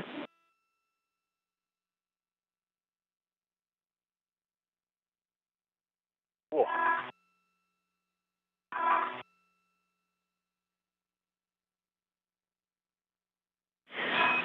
Chris, does the APFR is installed in with 40 minutes into the spacewalk today, and recapping some of those milestones so far, Chris Kэssиди and Bob Bенken placed their suits on internal battery power, marking the official start of today's spacewalk at 6:32 a.m. Central Time. Chris Kэssidi's mirror on his left wrist became detached on his way out of the hatch, and there was no risk to the crew. The dimensions of that wrist mirror are 5 by 3 by 0.75 inches, with a mass of 1/10 of a pound. Kэssidi will still be able to use the mirror on his right wrist for the duration of the spacewalk today. The primary reason the crew wears mirrors on their wrist is to allow the crew to see switches, actuators, and labeling on the front of the suit that is typically out of their view. Labeling is, of course, written in mirror image because it's intended to be read via the mirror. Chris Kэssidi and Bob Bенken are now headed to the worksite to begin prep activities. And this view now from Chris Kэssidi's helmet camera number 18.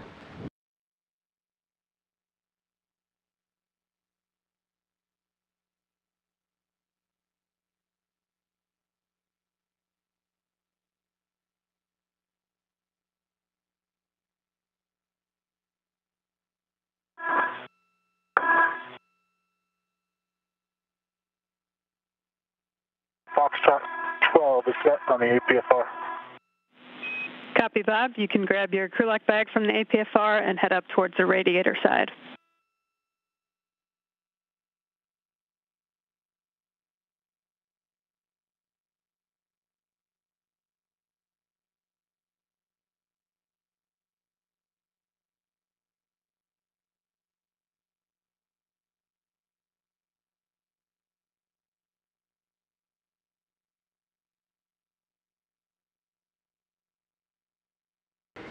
The spacewalkers today will be removing existing nickel-hydrogen batteries and replacing them with new lithium-ion batteries that arrived on a Japanese cargo ship last month. These batteries store electricity for one pair of the station's solar arrays, and then the swap will upgrade the station's power supply capability. The batteries store power generated by the station's solar arrays to provide power to the microgravity laboratory when the station is not in sunlight as it circles Earth during orbital night. Okay, Chris. Been great. Just working on those tools. Got a good view of you.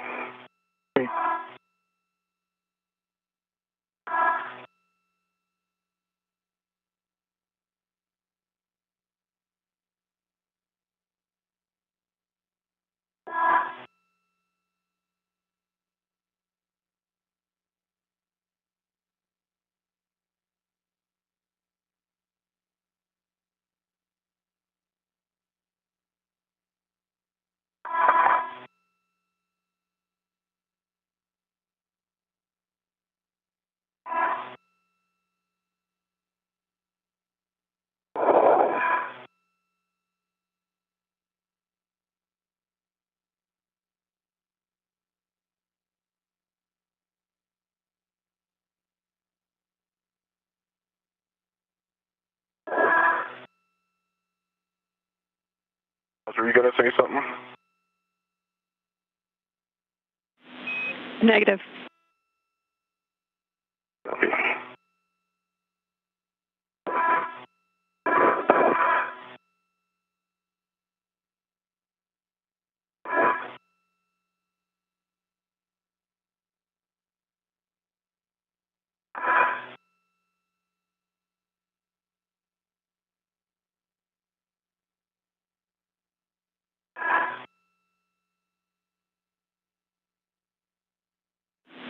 Bob, I see you heading up towards the radiator side. You're looking for handrails 2049 and 2054.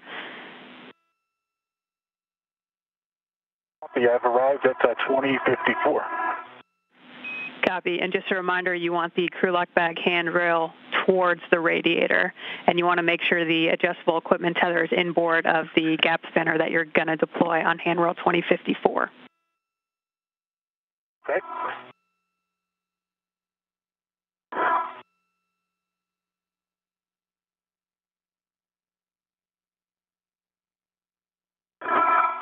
Okay, the crew lock bag is tethered to 2049. Copy.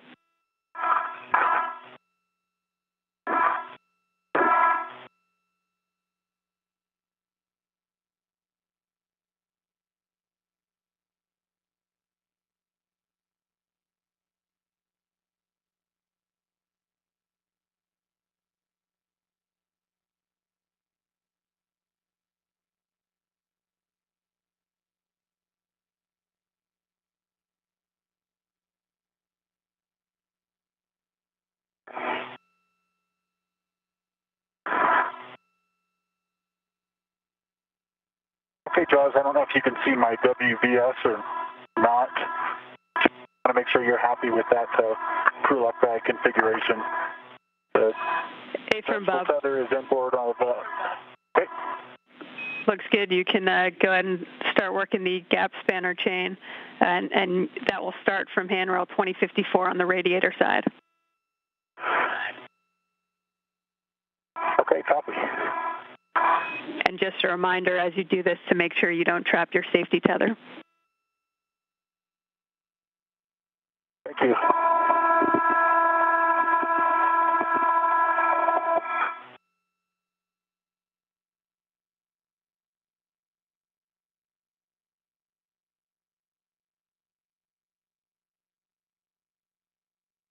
And like we talked about in the briefing yesterday, I'm going to put a couple of scoops out first. Copy. Sounds good.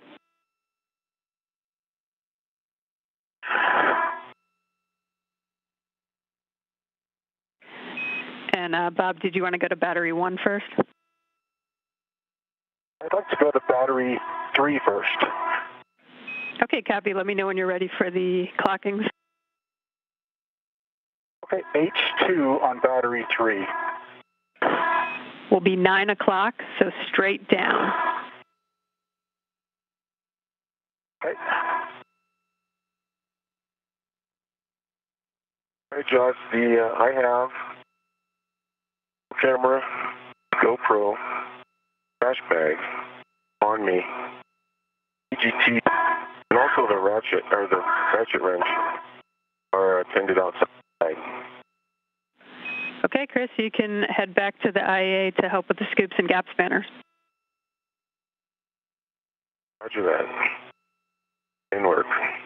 The scoop is installed on H2 at 9 o'clock with the doghouse on the top, which is the handle straight down. Okay, Bob, and for H1 on battery 3, it'll be going to the 10 o'clock, so down and slightly to the left. Copy.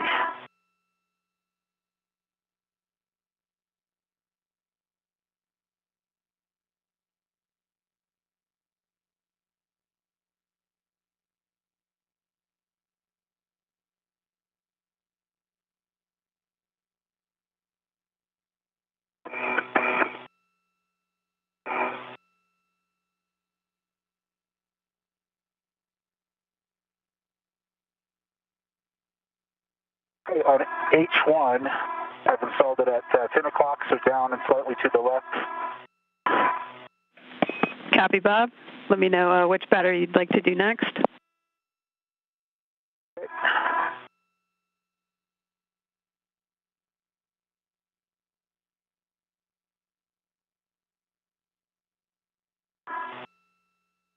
Okay, I think at this point, with these 2 scoops and ingress aid, the way I've deployed it, we can work on the gap spanner.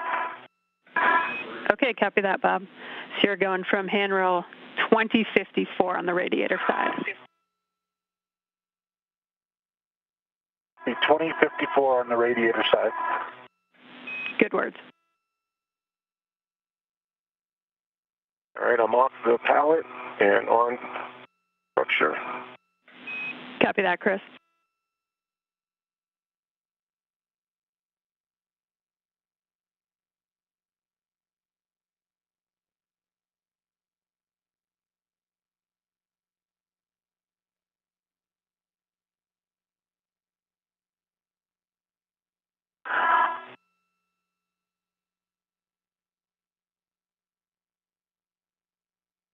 Jaws, I'm actually going to leave the GoPro camera right here in Bob's future happy place.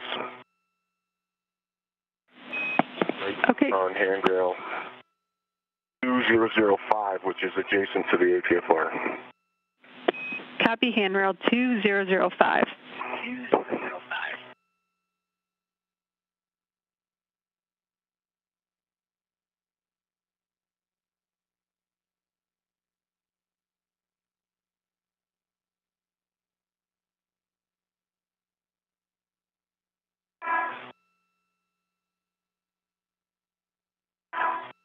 Okay, Jaws, I've got the gap spanner deployed to handrail 2054. It's the wire tie end of the gap spanner chain. Copy, Bob. The other end will be going to handrail 2012. Copy.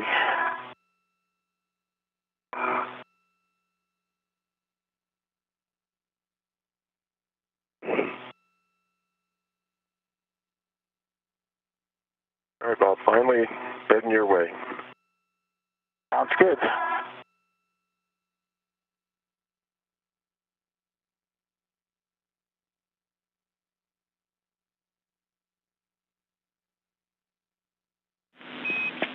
And Chris, if you wanted to start with the gap spanner, the non-radiator side handrail is handrail 2010.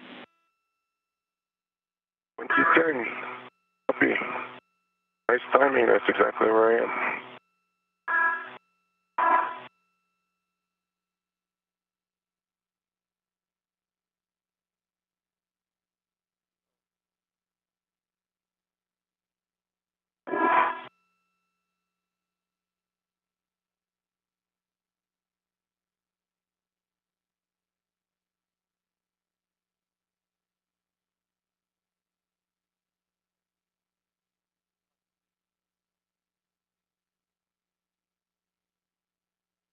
And the still digital camera is on 2010, the same handrail as gap spanner. Copy, handrail 2010 for the camera.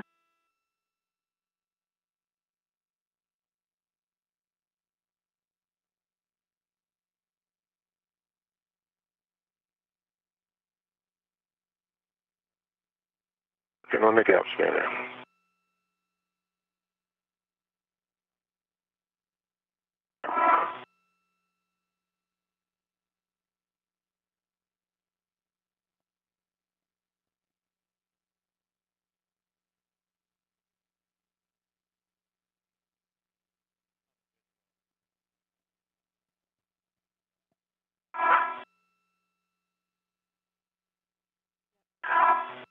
Okay, Jaws, the gap spanner is installed.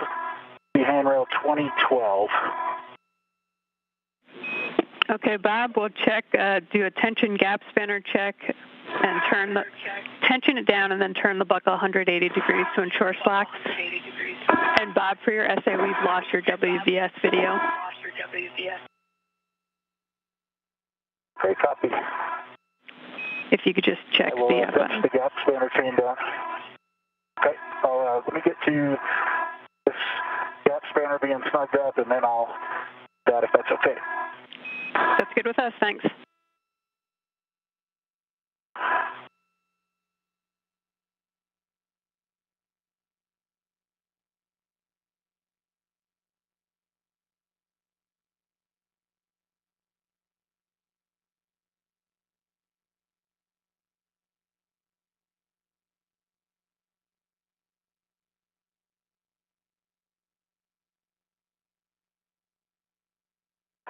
Okay, Bob, working my way up to the radiator side.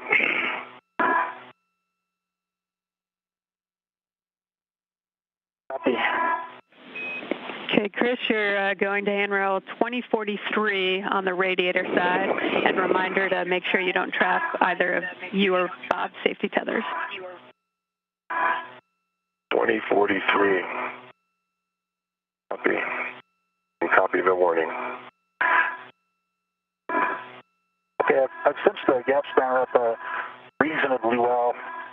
the translation on it loosens it back up, but it is looser than a quarter turn jaws. I'll get my WVS cycled here for you. Copy, Bob. And Bob, it should be a full 180-degree turn. Okay, copy. It's a little bit looser than that, but I really can't snug it much more. Copy, Bob.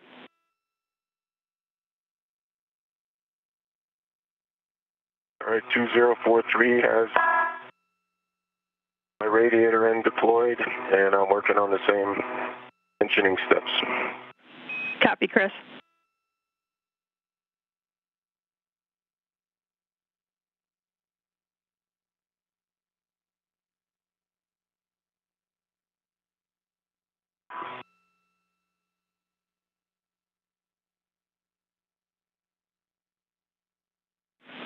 And Bob, we see your camera. It does look like the green light's on. I cycled it. I don't think it was on when I cycled it, but it was hard to tell in the sunlight here. Okay, we see it. Thanks. So for me, my next jaws will be more scoops or the PGT, I think. Is that right? Okay, yeah, A-firm. So before you do the PGT, you'll need to get the scoop to battery 4. All right, one full 180-degree turn on the buckle. Copy, Chris. And if you want to... a little loose, like Bob was saying, but... Yeah, I think we've heard that from the previous ones as well.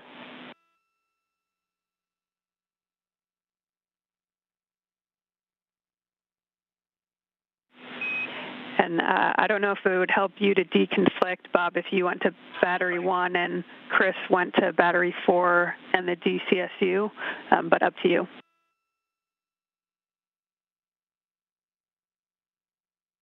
That works. Okay.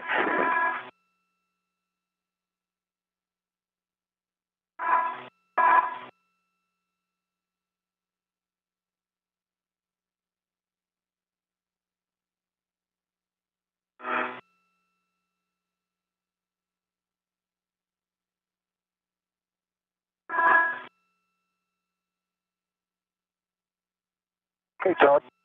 H2 on battery 1. H2 on battery 1 will be at the 3 o'clock, which is straight down.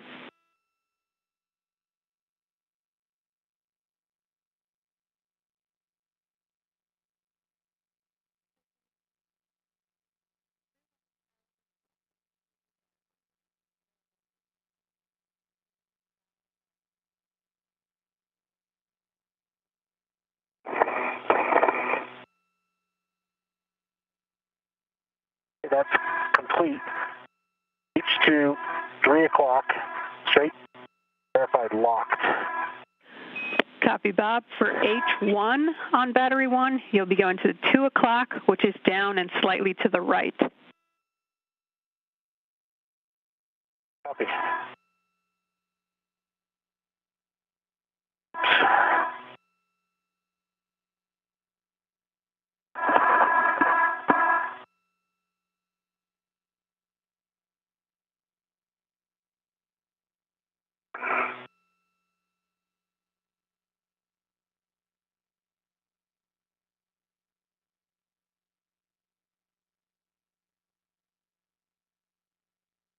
Copy.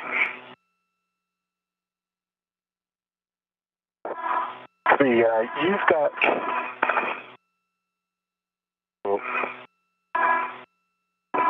scoops as well, huh? Yeah. Okay. If that makes sense, I can, I'm right here at battery 4.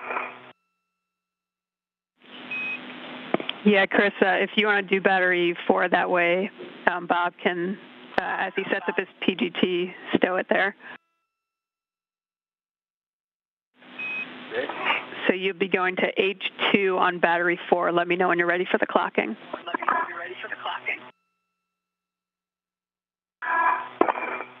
H2 on battery 4.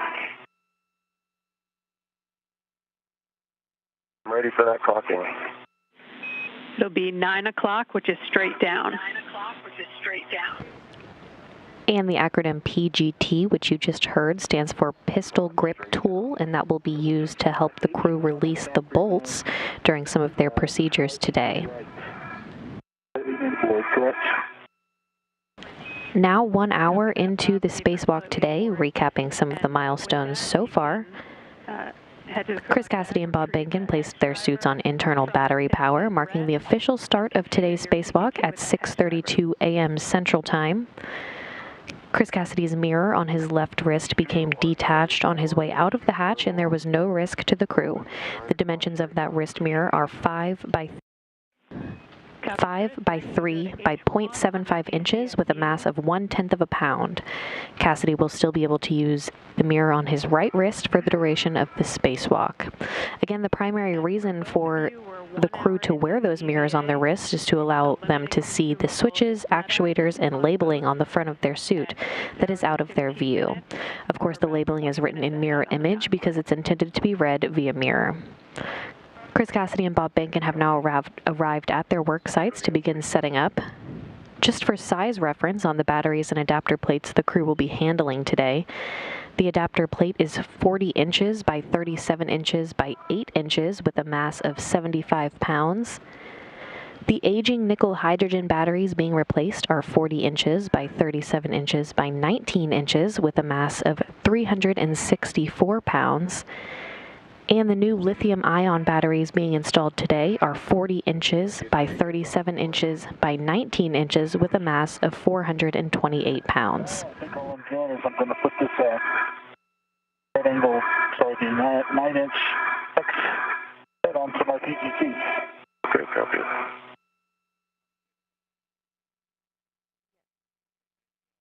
All right, Josh, DCSU.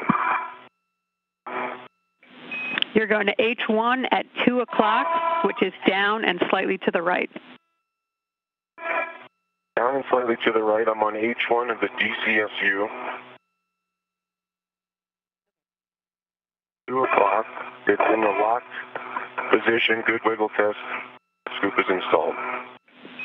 Copy that, Chris. So we've got all our scoops installed. And Chris, if you want to hang out by the H2 scoop of battery 4, once Bob configures his PGT, he can hand off the adjustable equipment tether for you to stow it on that. Okay. Hey, Chris, I can pass you the PGT, and you can tether it there, and then I'll move my right swing arm tether to the crew lock bag. Okay, the PGT's adjustable is hooked to battery 4. Copy, and Bob, you may have said it, but I didn't catch it. You've got the red series going back to the crew lock bag and a good pull test on the hex driver? Good pull test on the hex driver, and I am moving, tethering the PGT red series to the crew lock bag at this time. Copy. Copy.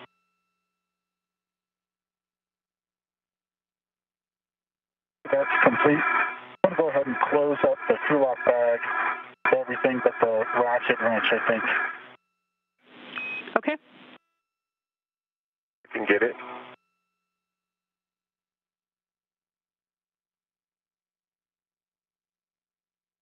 Over. I got it. Your wrench is out.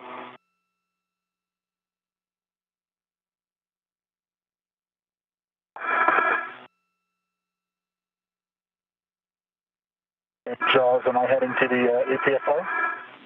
Yeah, we'll take a glove, hap, and gauntlet check from both of you first, and then from Bob, you're checking the gap spanners clear of slot 1 and then ingressing the APFR.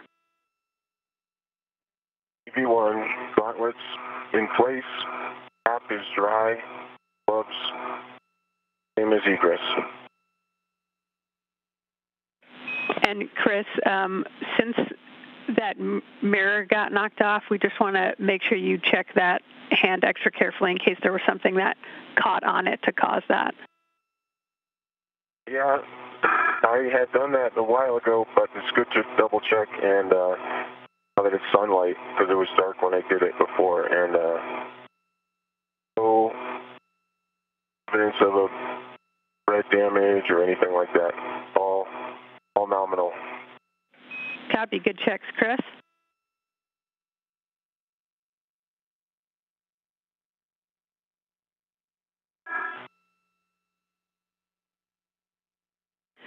And Bob will take your checks, and Chris, your positioning where you've got the ratchet wrench and in a good position to assist Bob with battery 1. Okay, in work.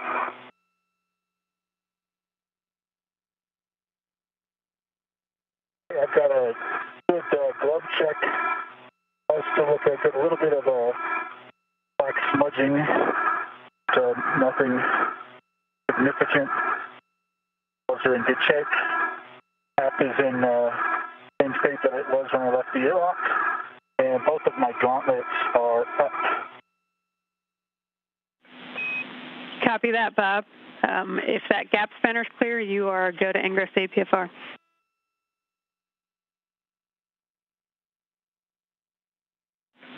And while you work that, I've got a caution for both of you. Once torque is broken on an H-bolt, do not impart loads into the corresponding microsquare. How copy? P1 copies. P2 copies. Another acronym you'll hear throughout the day is HAP, H-A-P.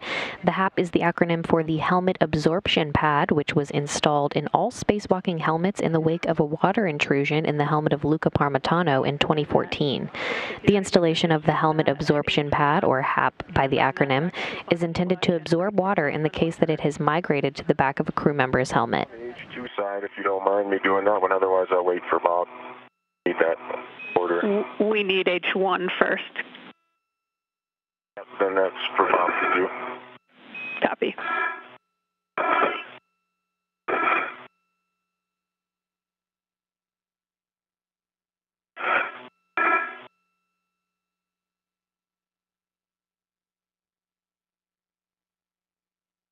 Just for breaking torque, you need the order.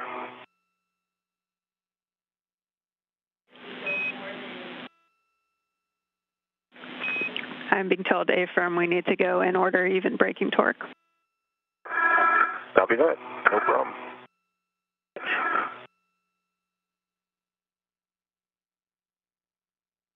I've ingressed the APFR, and we'll break torque on H1. Okay, Bob, if we can get you to just make sure your ingress date is tucked, tethers are clear, and get the serial number off that battery. I can read it right here. 0075. Copy, good serial number.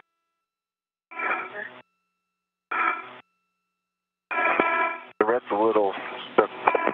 You need it to suck back? Oh, it's okay. I'm going to go ahead and tether to the battery so that we have that taken care of. And Go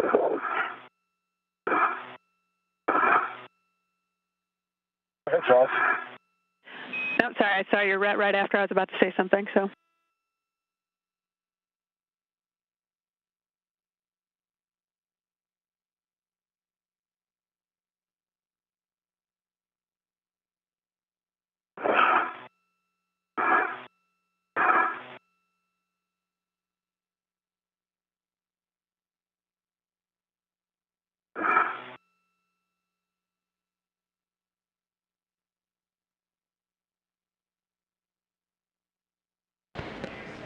And we've reached one of the main milestones in the spacewalk today, one of the many milestones.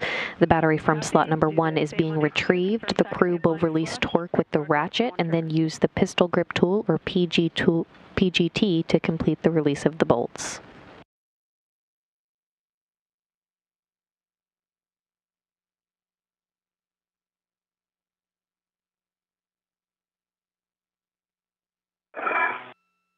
Torque is broke. Okay, you can hand that ratchet wrench back to Chris. Maybe a quarter. Chris has it.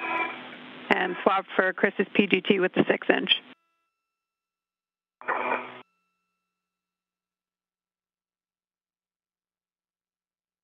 And now the pistol grip tool, or PGT, will be used to complete the release of these bolts. Settings are alpha 7, counterclockwise 2. I'm sorry, I should have called it for you. Alpha 7, counter 2. Alpha 7, counter 2. Copy, you'll be going to H1, confirm socket tape lines flush to the scoop, and looking for approximately 8 turns.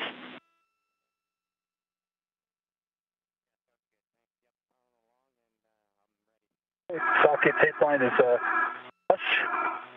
Verified counter 2. 8 turns. Indicators moving.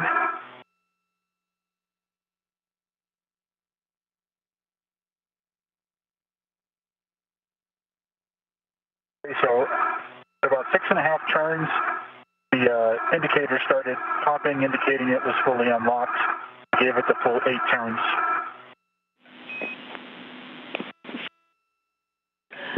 And Bob, can we get you to do the full 8 turns? I'm sorry, guys. I did do the full 8 turns, but at 6.5, started to pop, indicating unlocked. So the indicator started to jitter. Copy. Thanks, Bob. Okay, same settings, alpha 7, counter 2 for H2, and confirm the socket tape line is flush, looking for approximately 19 turns. The socket tape line is flush. And understand that 18 turns, Josh? 19 turns. 19 turns, copy. There it goes.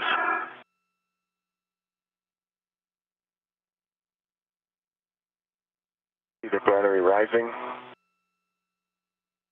Yeah.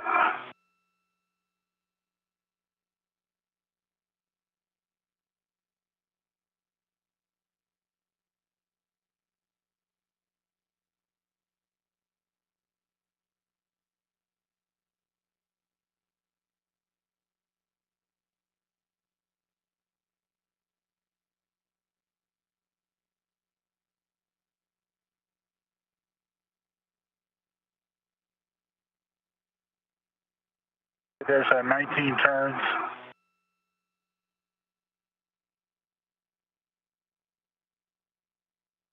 All right. Got the PGT. Got it. And status indicators unlocked, Bob? Status indicator is unlocked. It has arrived there at about 17. Copy. Okay, I see you've handed the PGT back to Chris. Once Chris is in a good position to receive the battery, you can unlock the red and remove the battery. Sun going down.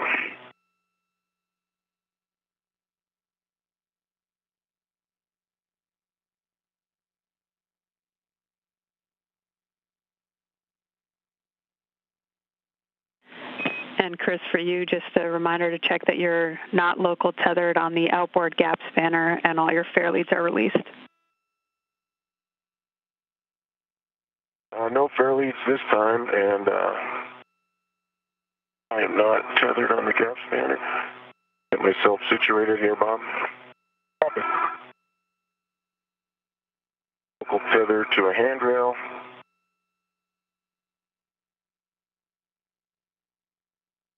And I am ready. I'm all the way down on the lower edge, Bob. I think we can make it to reach. And Jaws, remind me which... You're handing off H1 to Chris. H1.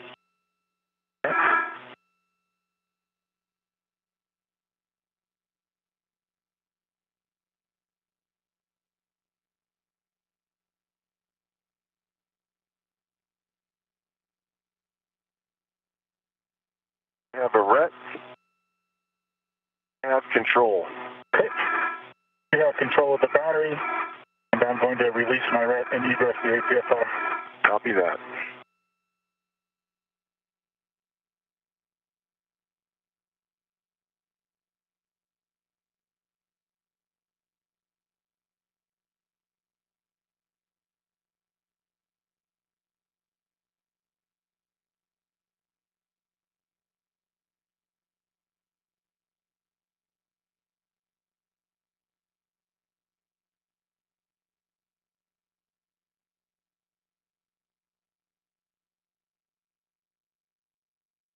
Got that APFR right in the middle. Yeah.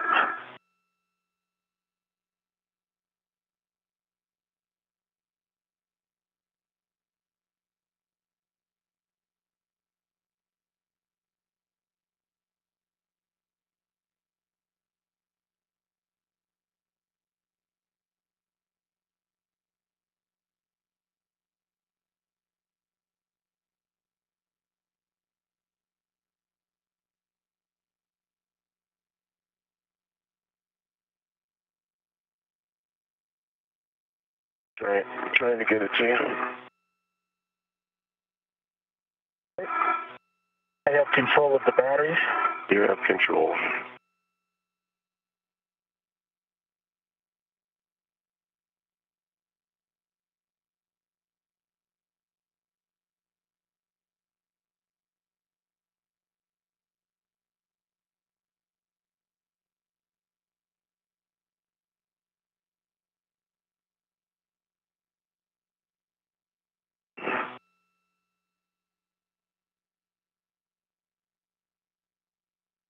I have control of the battery. You have control of the battery. We've got the pin side out. Inside out. And the first nickel hydrogen battery has been released. The crew will now work together to move it over to the external pallet for disposal. While you're translating. I think I'd rather you hold on just a minute. Copy. I've got the battery. You have control of the battery. You have control of the battery.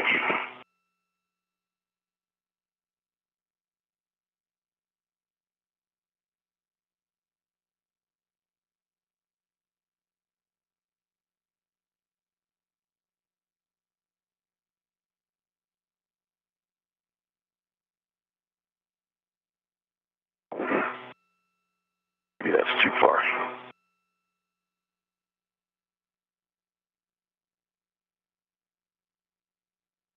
I have control of the battery. You have control of the battery.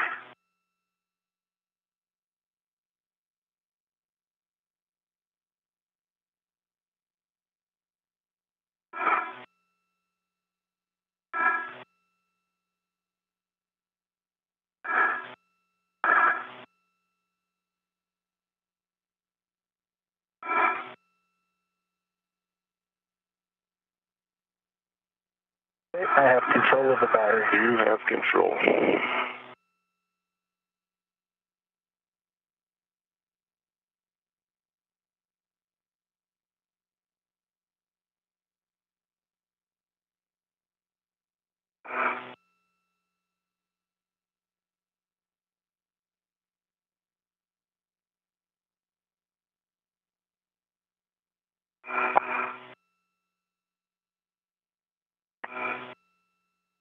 I have control of the battery. You have control of the battery.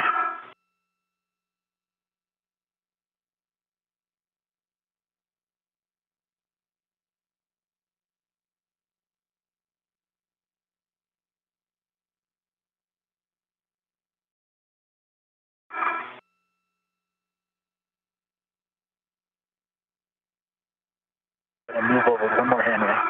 Okay, copy. I have control of the battery. You have control.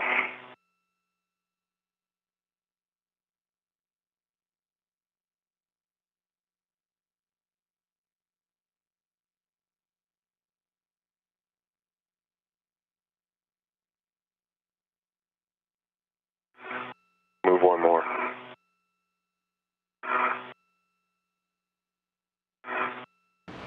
Again, the first nickel hydrogen battery has been released. The crew is now working together to move it over to the external pallet for disposal. I have control of the battery. You've got control of the battery.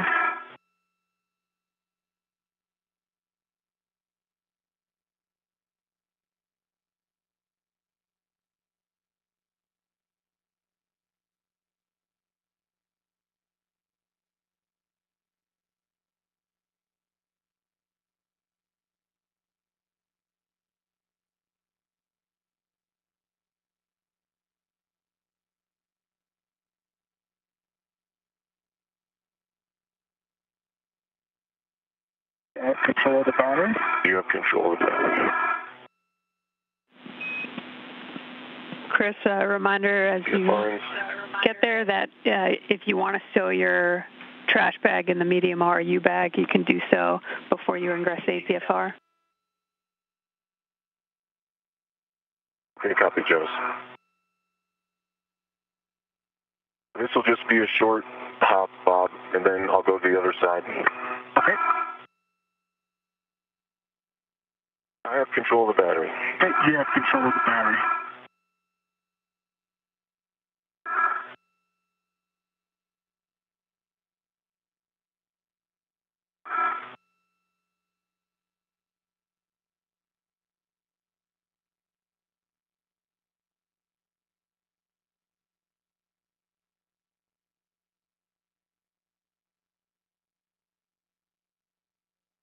Control of the battery.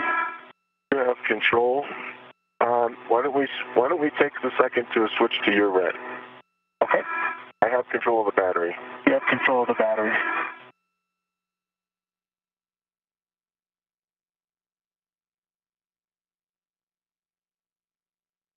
I have a rep to the battery. Copy. I have control of the battery. And you have control. Moving my red. Okay, my red is off. You have control. I'm moving.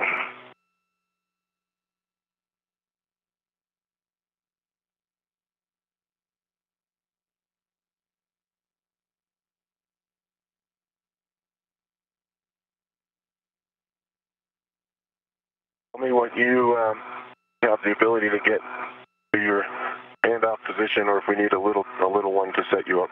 I need to move one more hammer. Yes, copy that.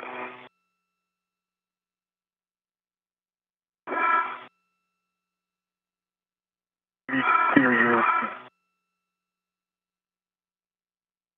I have control of the battery. You have control of the battery, and I'm going to go ahead and put my RT down. See that. The okla.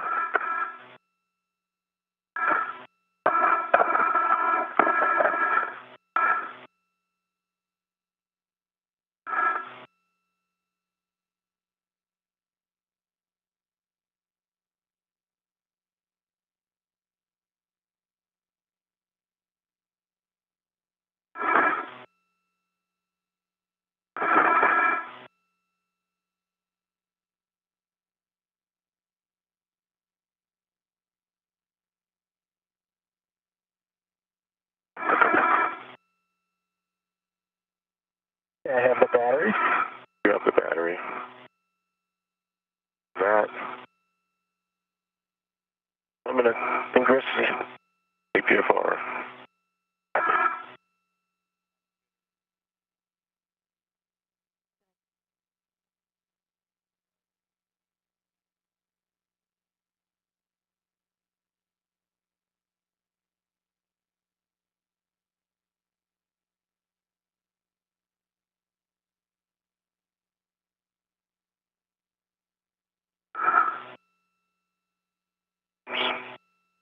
To the yaw.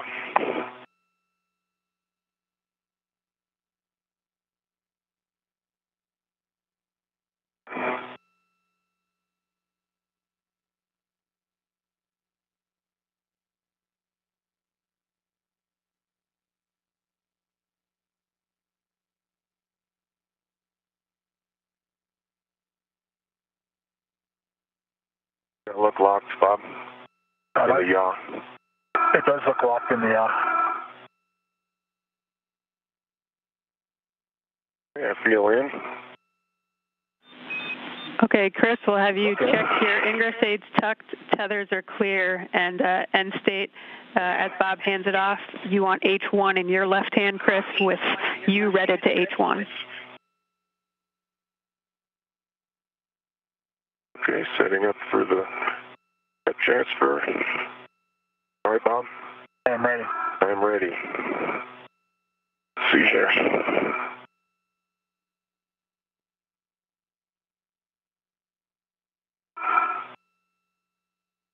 I'm ready. I have control. Okay. I'll remove my rep.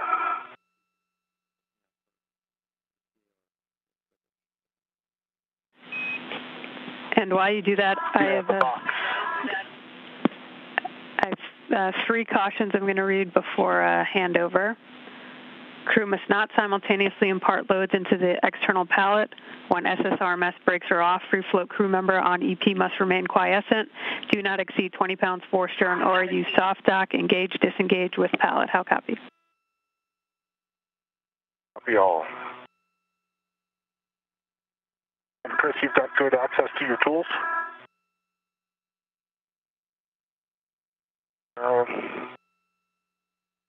It's a little far over there to the left, but for right now, I'll just get this battery solved. I've got my PGT in. Yeah, Chris, you'll only need your PGT for this one. Okay. And we're going to have a handoff here soon, but you're looking to soft dock the battery into slot X with H2 outboard. H2 is outboard.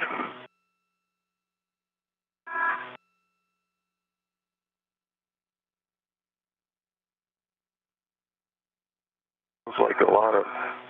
There we go.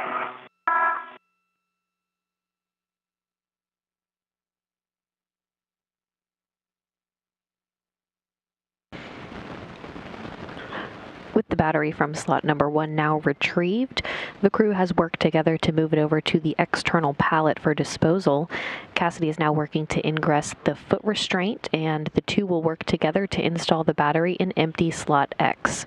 We're in a short handover between satellites right now, but should be regaining communications here shortly. The interface looks good. If anything, it looks a little bit like the H1 side is pushed in a little bit. Yeah. That square it up right there.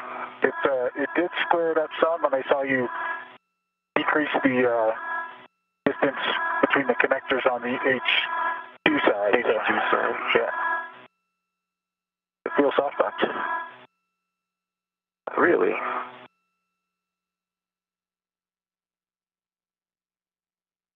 Yeah, I think that is right there. Not a huge confirmation feel, you know what I mean? Yeah.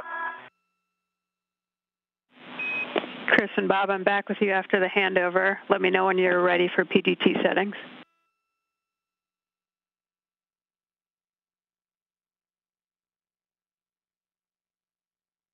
Okay, I'm ready for PGT settings. Alpha 7, clockwise 2.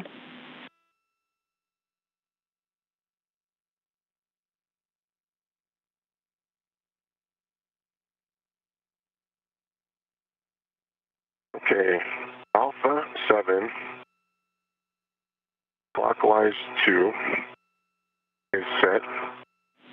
Copy. You'll be going to the H2 scoop. Confirm the socket tape line is flush, and you're driving a torque 16 to 17 turns. Okay, the socket tape line is flush. Driving, I see the indicator moving. Battery is moving in.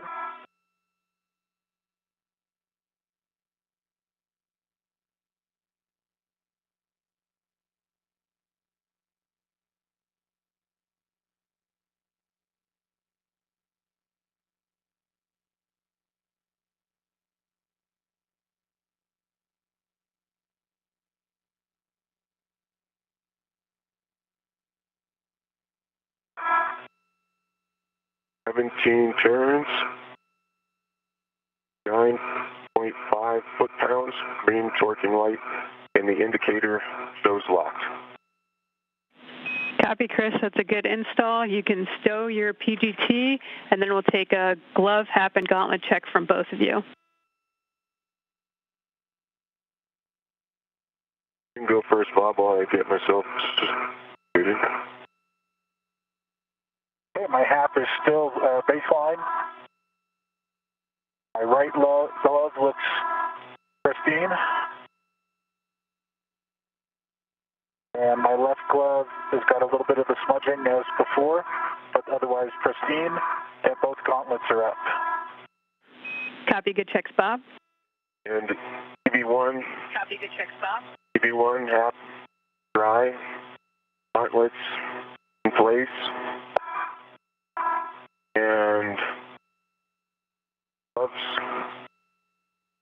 are pristine. I also have a little bit of black smudging, like Bob mentioned. Copy that, Chris. With that, I'm going to remove my red. Or actually, I'm taking these scoops with me, so... A-firm, you're taking the scoops with you, so you can leave the red on.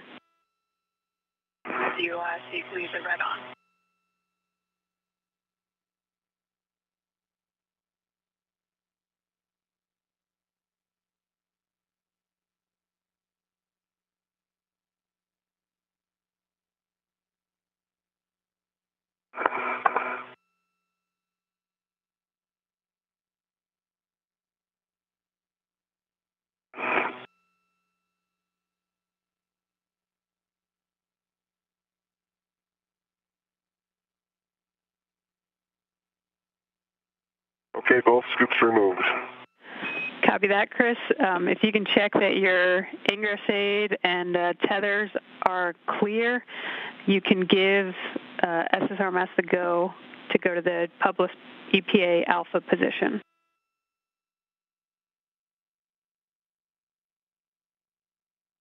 Okay, Doug, radio check. Loud and clear, Chris. All right, I am clear, tethers clear. Bob can double check me. I verify you're clear. And you have a go to your published position, Doug. Okay, copy. We'll put over to worksite alpha in work.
I'm going to look down at the GoPro, Chris.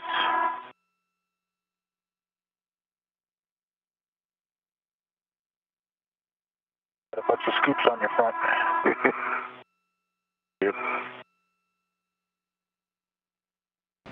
Now an hour and 33 minutes into today's spacewalk, recapping some of the milestones so far today.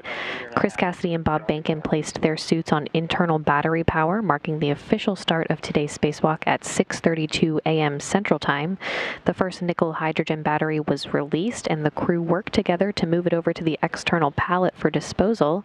And just a few minutes ago, the battery from slot number 1 was installed in slot X on the external pallet for disposal. Good motion.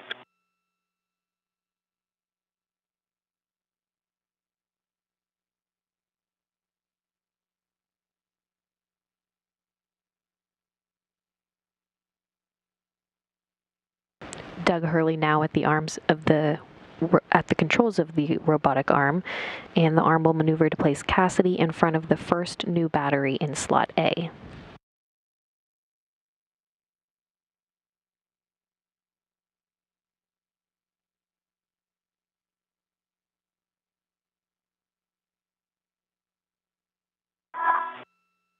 Again, there's NASA astronaut Doug Hurley at the controls of the robotic arm.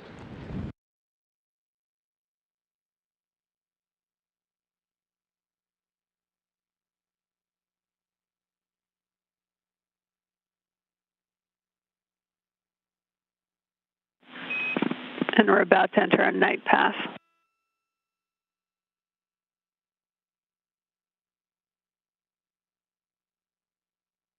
Just.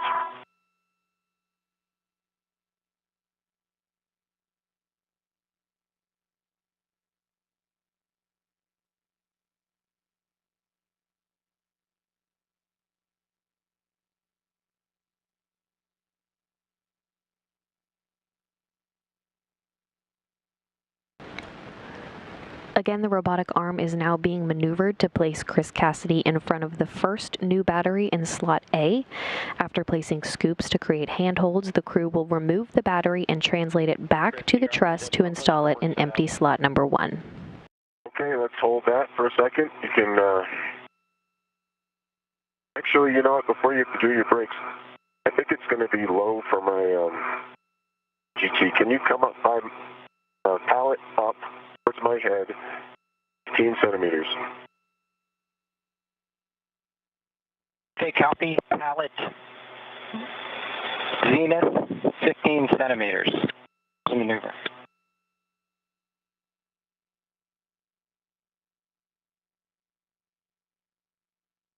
That's a begin GCA. Copy, begin GCA. Here comes the maneuver.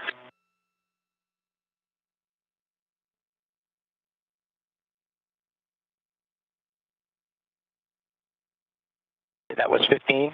Stop there, NGCA, thank you very much. NGCA. All right, Jaws. Oops. And I didn't catch it. Are brakes on? Brakes are on. Okay, copy. So, Chris, for H1, we'll be going to the 2 o'clock. That's down and slightly to the right.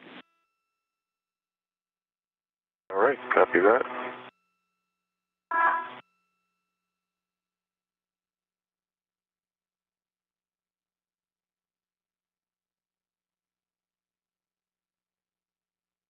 Confirmed locked. H1, 2 o'clock, down slightly to the right. Okay, for H2, you'll be going to 3 o'clock, which is straight down, and you'll stay redded to that scoop.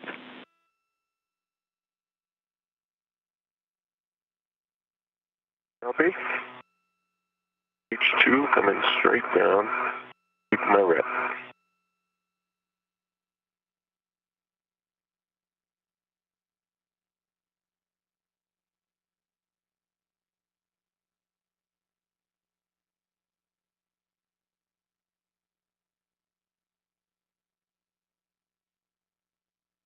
Confirmed locked. H2, 9 o'clock straight down. Or 3 o'clock straight down. Copy. And can we get the serial number on that battery? 0025. All right, good serial number. You can break out your PGT. It'll be Alpha 7 Counter 2.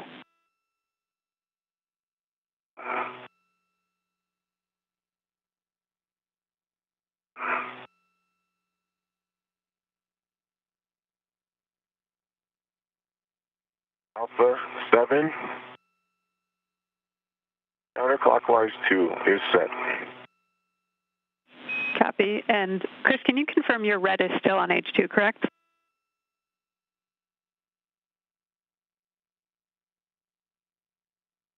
It is not. Check Jaws, perfect. Ready.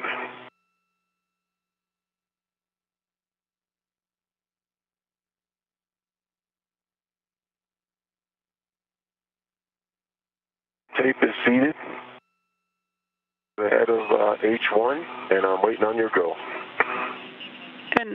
And Chris, H1 is actually already released, so we'll be going to H2. Confirm the socket tape line is flush. I'm looking for 19 turns. 19 turns. Tape line is flush. 19 turns, here we go, H2.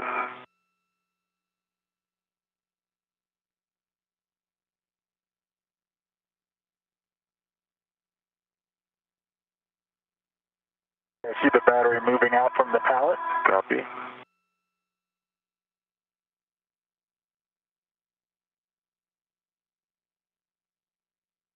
It's 10 for 19.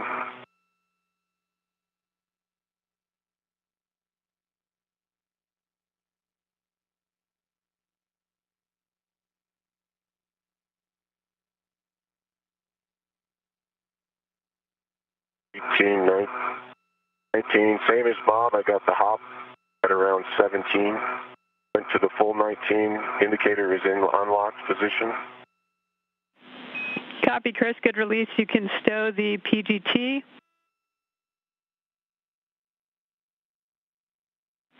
And end state, as you hand this off to Bob, you're going to want to hand off H1 to Bob, and Bob, you'll end up redded to H1 in the red swap.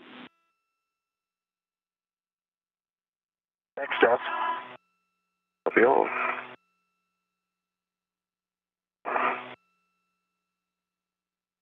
GT stowed. All right, Bob, confirm you're ready. I am ready. Pulling it out, presenting H1 to you. I have the red right now. Coming out.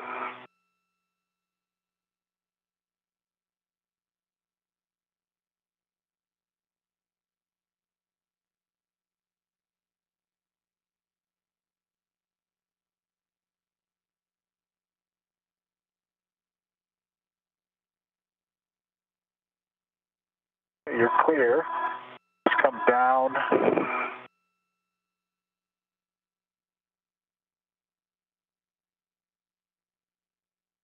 If you could stay redded to it. I'm ready to it. Okay. I have control. I have a red. Okay.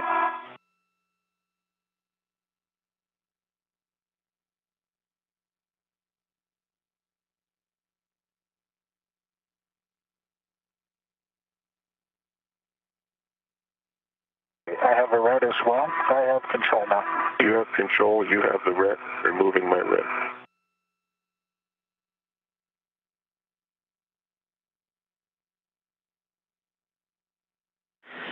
Okay, with that, Chris, you can egress the APFR and start heading back to the IEA.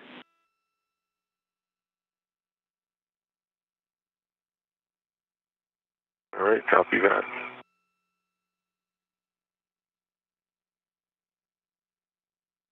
I'm going to let you egress, and if you take the inboard route, we'll work together to rotate the battery just to make sure we keep the fins safe as we get past this APFR and get the fins pointed outboard. Copy all.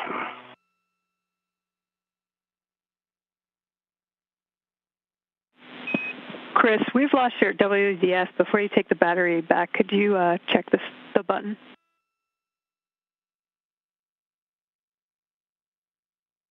Sure thing.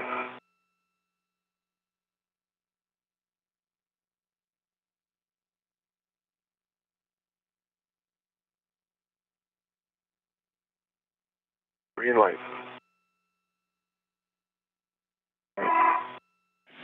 And we have your WDS back. Thanks, Chris. All right, Bob.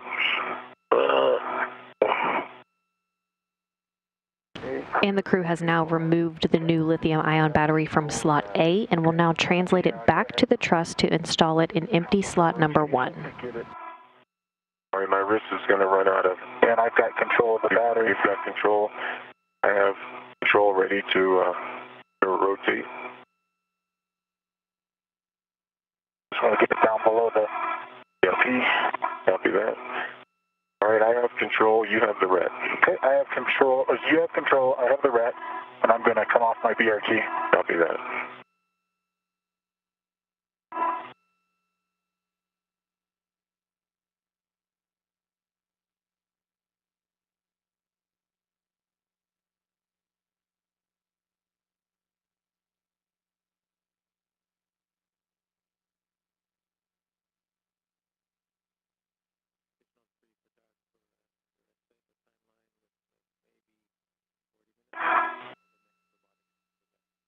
I have control. You have control of the battery.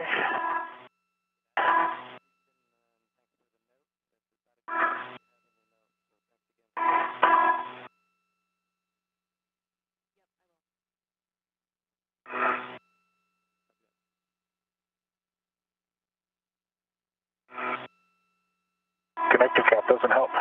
No, it doesn't. I have control. Do you have control of the battery?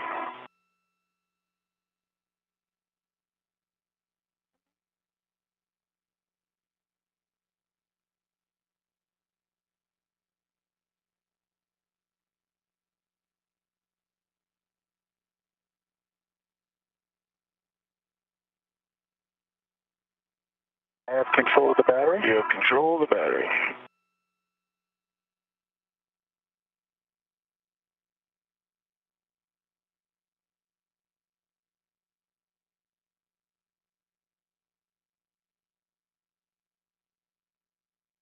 I have control of the battery. You have control of the battery.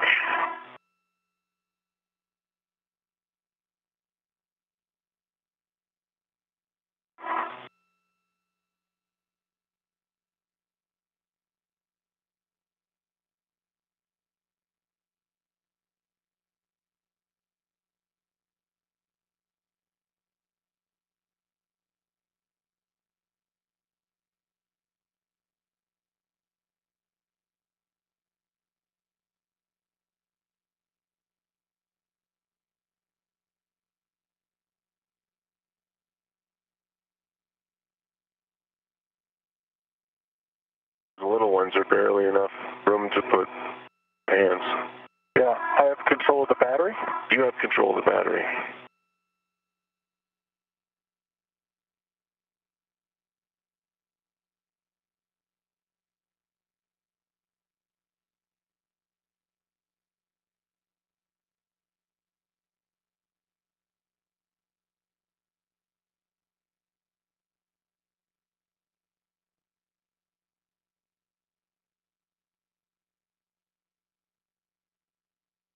I have control of the battery. You have control of the battery.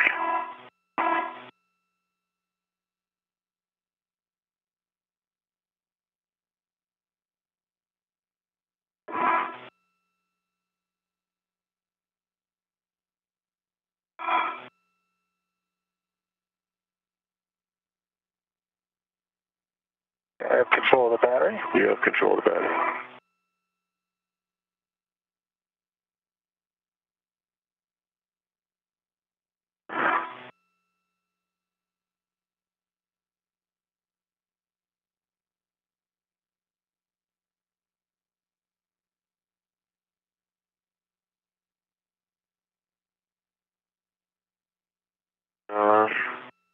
Evaluating It went up on top there to 2032. Yep, that's where it's going. Yep.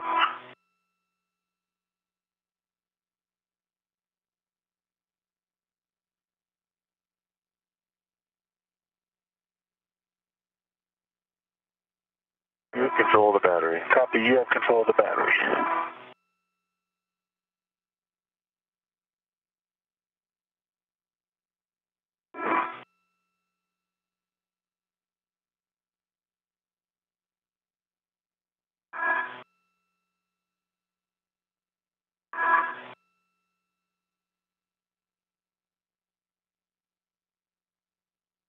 Yeah, I have control of the battery. You have control of the battery.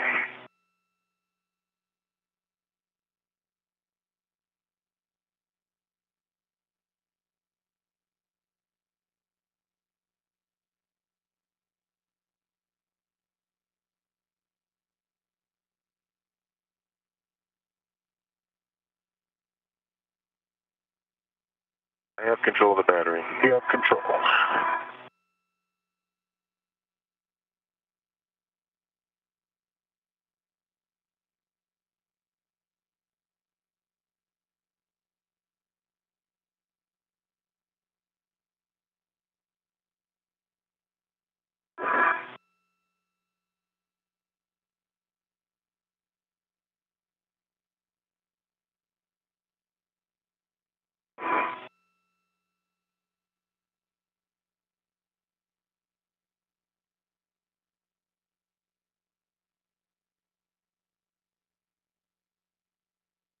And the crew is now in process transferring that new lithium-ion battery from slot A back to the truss to install it in empty slot number 1.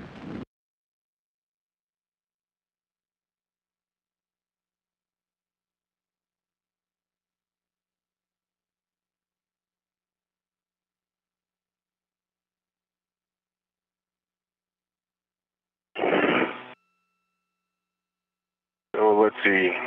What's your next move? My next move is probably for you to get to the. Can you get to this handrail I've got my hand on right now? Yeah, if you still have control? I still have control.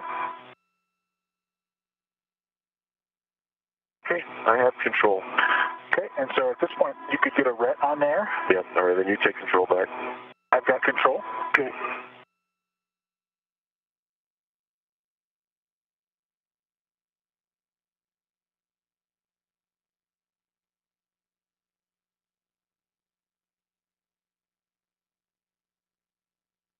I'm confirmed redded. Okay. And I have control. Okay, I'm going to remove my rat. I agree.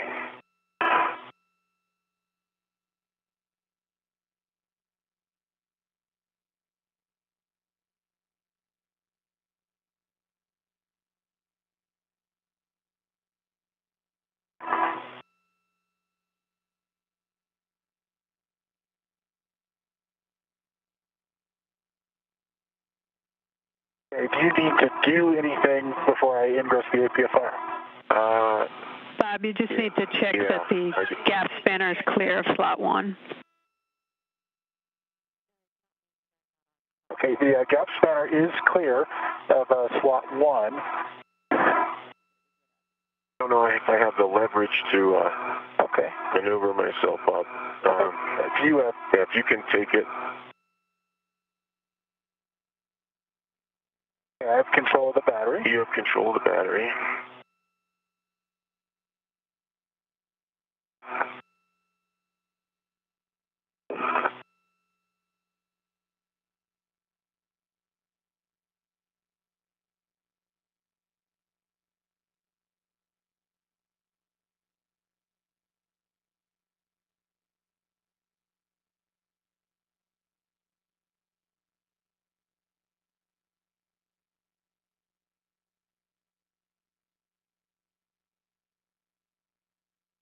Both tabs are out. Grab onto this. You'll continue to hear the acronym RET throughout the spacewalk today. RET stands for Retractable Equipment Tethers, and those RETs are used to hold varying equipment in place while the crew works through spacewalk procedures.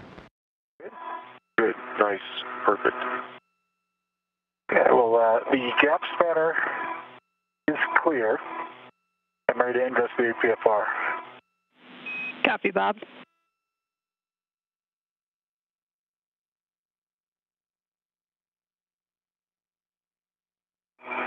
Probably have to just move the battery as you need to.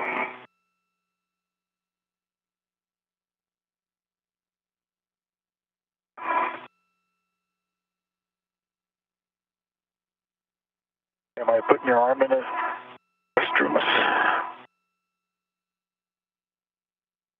I'm still good.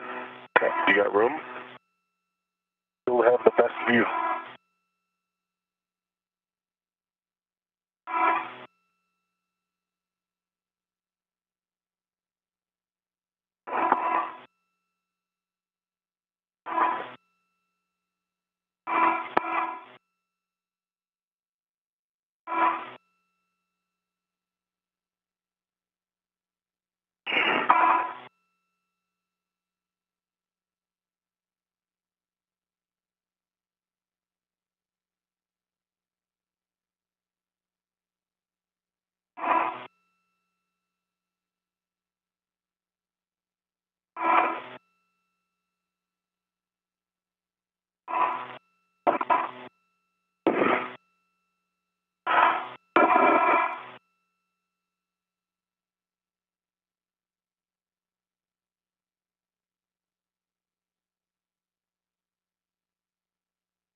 Okay, I've ingressed.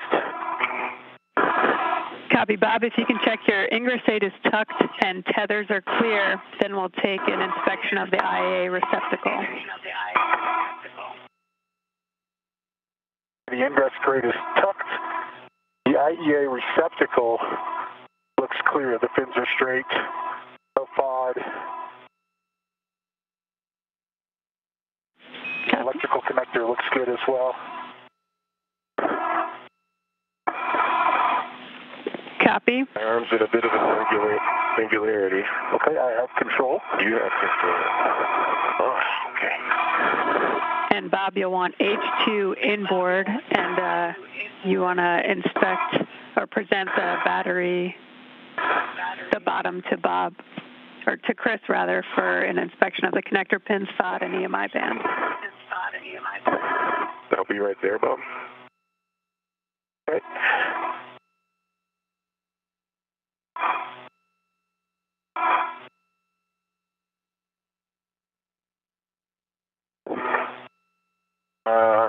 Let's see.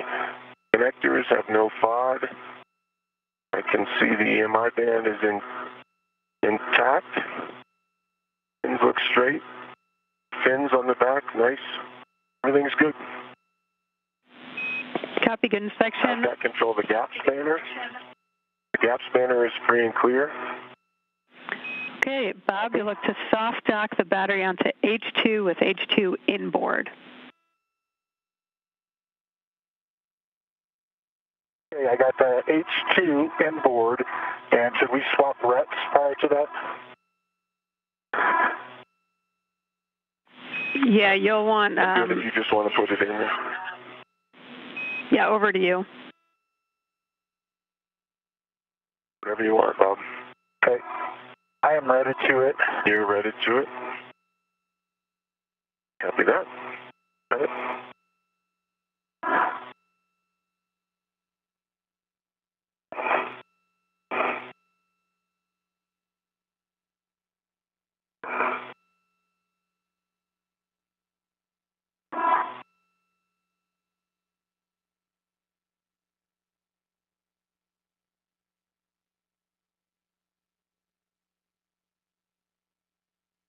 I believe we're a soft dock. It looks equal to me on both sides. I agree. Looks straight and orthogonal. Okay, great. Chris, you can transfer your PGT with the 6-inch to Bob. Bob's settings are alpha 7, clockwise 2.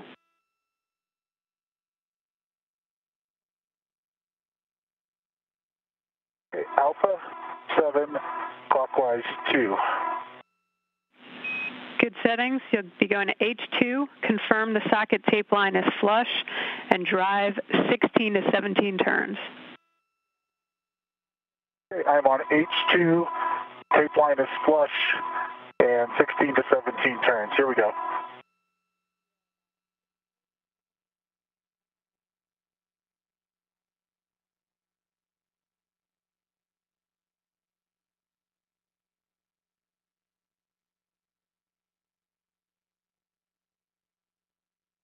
There we go. Battery's going in.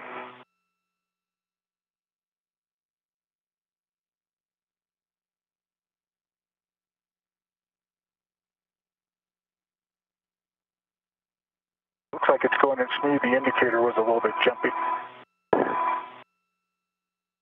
Yeah.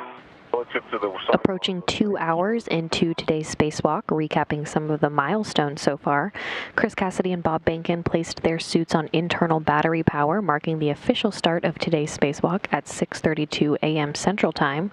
The first nickel-hydrogen battery was released from slot number 1, and the crew worked together to move it over to the external pallet to install it in slot X for disposal. The crew then removed the new lithium-ion battery from slot A and translated it back to the truss, and they're now working to install that new lithium-ion battery in empty slot number 1. Status indicator is locked. Copy, locked. It'll be the same settings, alpha 7, clockwise 2 for H1. As I say that, we're 2 hours into the EVA. The limiting consumable is MEDOX on both at 6:40, and you're 1 hour ahead of timeline. Copy, Josh. Thank you. Rick, I recognize that H1 is just captured on here. It's not locked. Could I pass you the PGT? Yes, certainly. I have. And you just heard from Ground IV Jasmine Mugbelly informing the crew that they are working about an hour ahead of schedule today. H1 is verified locked. Copy, Bob. So it'll be same settings, alpha 7, clockwise 2 to H1. Confirm the socket tape line's flush. You're driving 4 to 5.5 turns. Okay, same settings. Tape line is flush. Here we go. go. Indicators moving.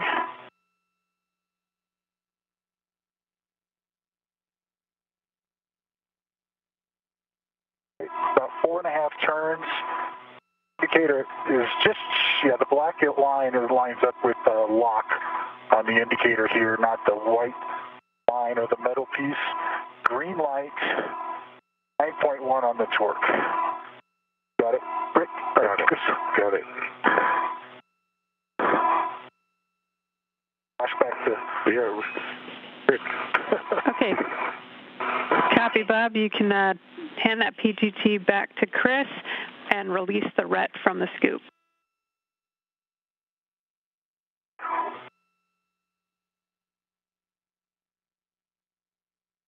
Rick has the PGT.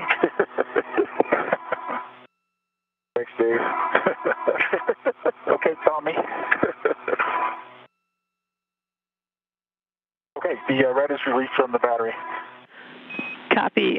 With that, we'll start moving on to getting battery 2 to the EP alpha slot. So, Bob, you'll be relocating the APFR to WIF 26. It'll be a clocking of 12. And Chris will have you relocate those 2 scoops down 1 to battery 2. Okay. Okay, I'll egress the APFR.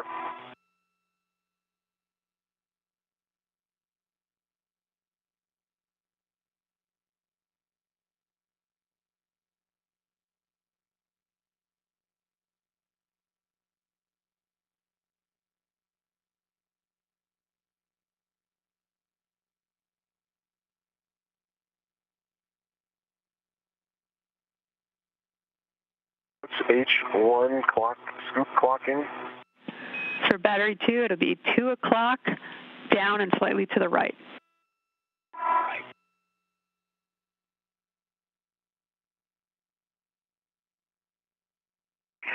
Okay, that is in and clocked at 2 o'clock, and I can visually confirm that. And the new lithium-ion battery from slot A has now been installed in slot number 1. The crew will now work to remove the battery in slot number 2 and translate over to the external pallet. And for the scoop to H2, it'll be at the 3 o'clock, straight down. Roger. As I am tethered to the APFR, I'm going to release it.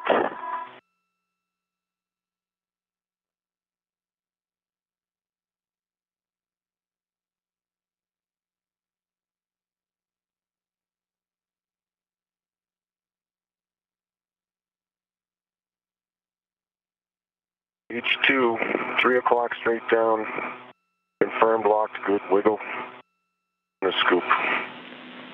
Okay, Chris, with that, you can retrieve the ratchet wrench and position yourself, we recommend, on the outboard edge of the IEA to assist with PGT ops. And if you want to check that gap spanner's clear of slot 2 in the, as well, that would be great. Okay, the gap spanner's clear.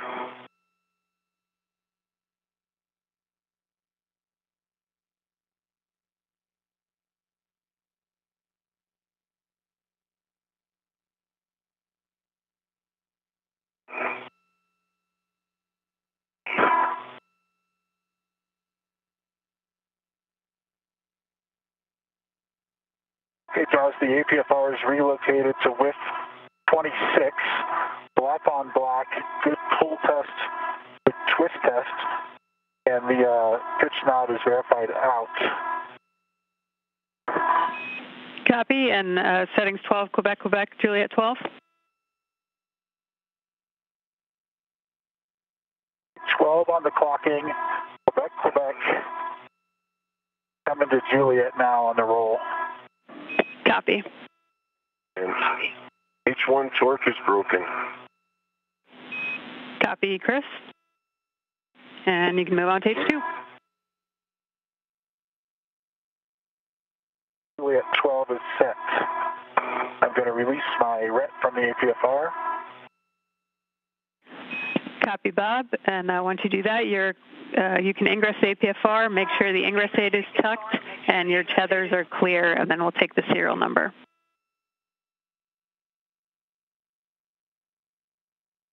H2 torque broken, serial number 0076. Copy H2 and good serial number. Thanks, Chris. Bob, if you agree, I'm going to not go to the outer edge, kind of hang over here. Chris, do you think? That'll... I think it's going to be fine for you. Yeah, I think so too. Most important thing is for you to get a good, stable position. Yep. And I've got a BRT. Based on our knowledge now of your APFR, we don't have to hop around it. I'm going to stay up here a little high. Okay. And we'll see if you can get on the other side of it. And Bob, just ensure you have a ret to H2. Will do.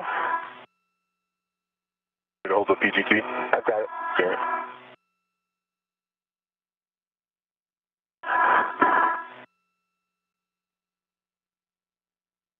I am ready to H2. Okay, copy. I see you've got the PGT settings are Alpha 7, counter 2. Alpha 7, counter 2, H1.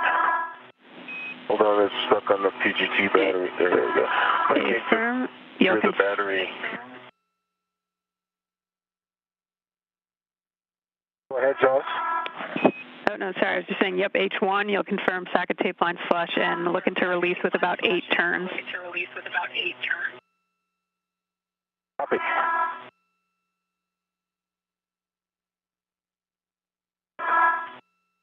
Not the best Velcro on that. Yeah.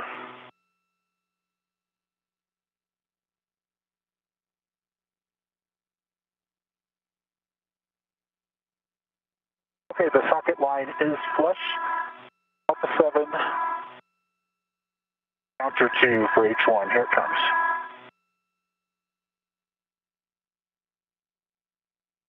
Indicators moving.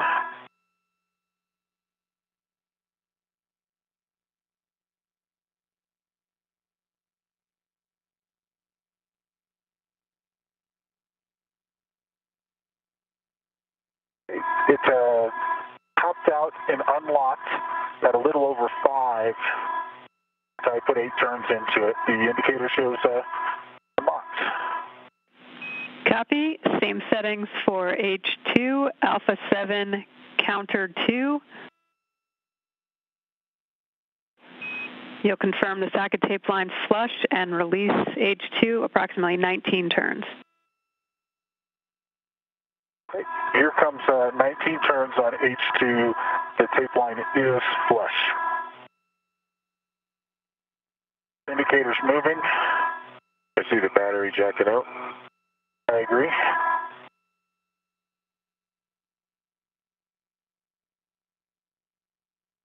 Again, the crew is now working to remove the battery in slot number 2 and will then translate over to the external pallet.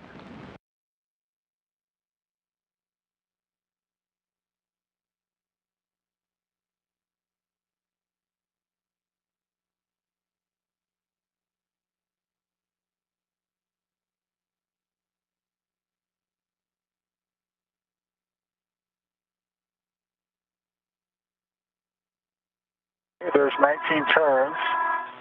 The indicator shows beyond unlocked. I didn't quite have the same feeling of it being all the way loose and jumping, but got the PGT? I have the PGT.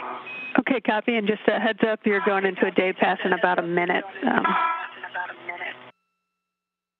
Okay, I'm going to configure my visor then before I pull the battery out.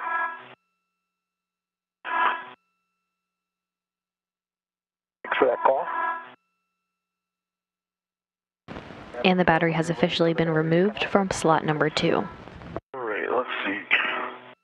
Trying to assess how big of a reach, which scoop I want. I'd tethered to H2, so I kind of need to give you H1. Okay. Which is the far one, so I'm going to have to pull it out and spin it. All right, I think I'm in a good config. BRT'd. I think my tether can't be on the gap spanner. Is that true, Joss? Yeah, A-firm, and you'll want to make sure any fair leads are released. No fair leads exist. And, all right. I'm ready, Bob. Here we go. Yeah, not much of a soft talk on this one. And Bob, you'll want to hand off H1 to Chris. Copy.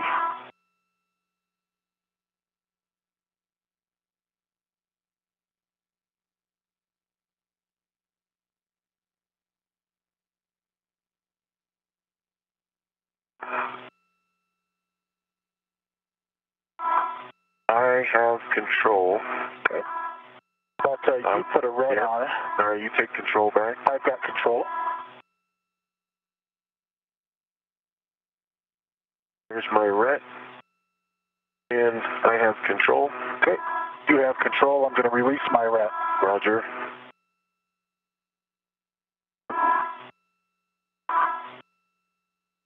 Okay. I'm going to egress the APFR. Copy that.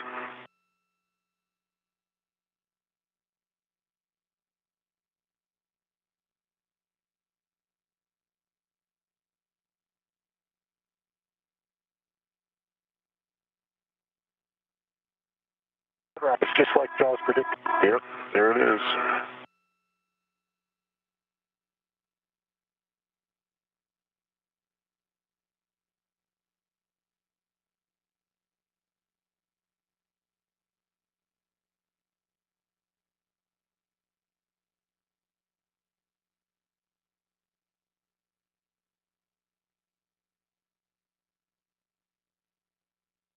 And a max reach here. Okay. I have the battery. You have the battery.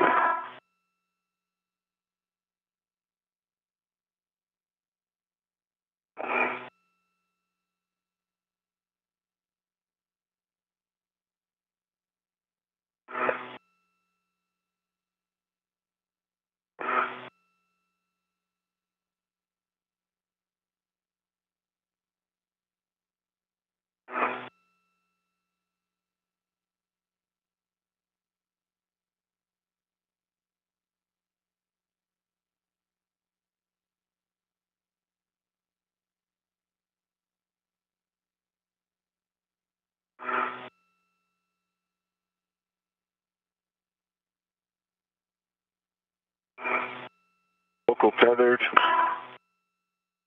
Setting up myself.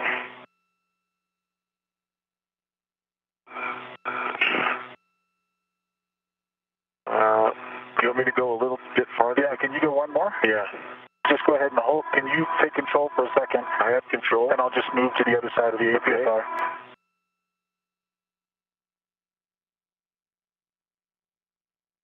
There you go.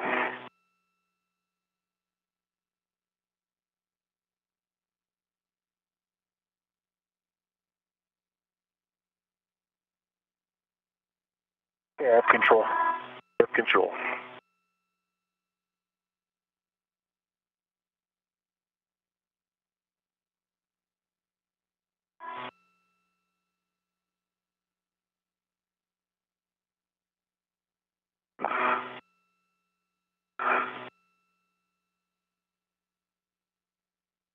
I have control. Okay, you have control.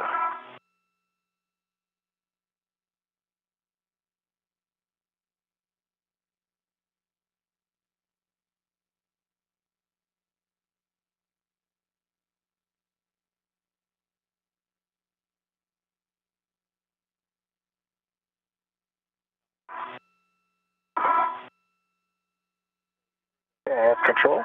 You have control.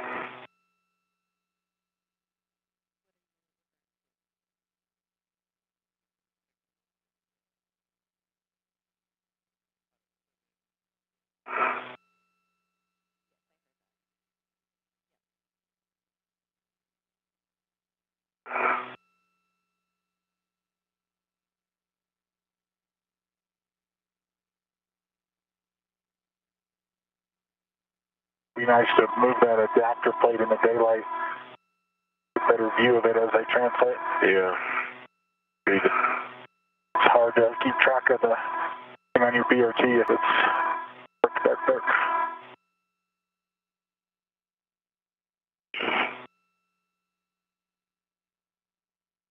I have control. You have control of the battery. Can't go very far.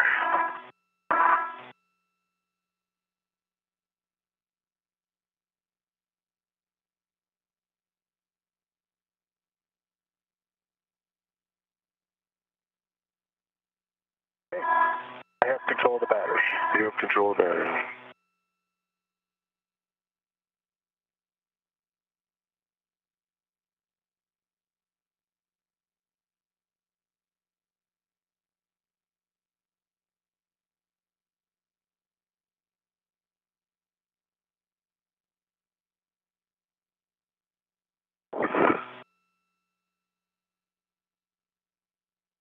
I have control of the battery. You have control of the battery.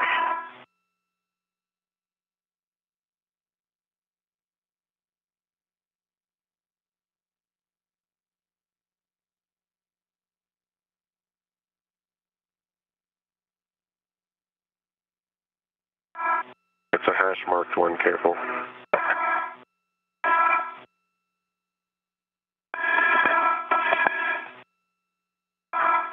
Okay. Yep, that's secure, nice. I have control of the battery. You have control of the battery.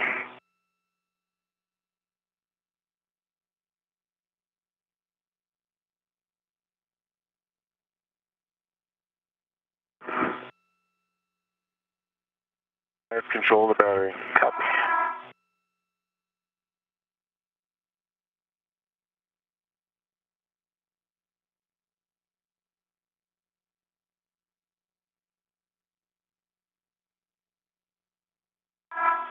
A little wonky wrist angle here. Okay. Yeah, I have control of the battery. Okay, you have control of the battery.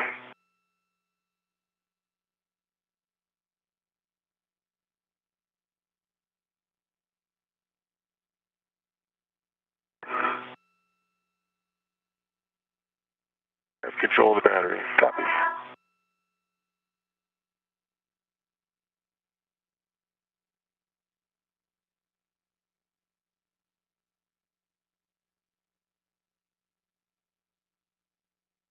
I have control of the battery. You have control.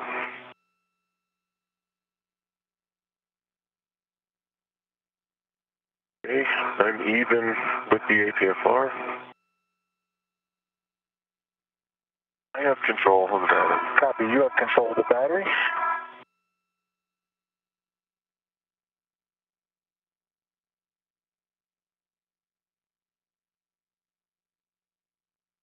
Make it to your BRT spot. I think I can get a little bit more. tether there, but I might need to. A little bit more for the BRT. Yeah.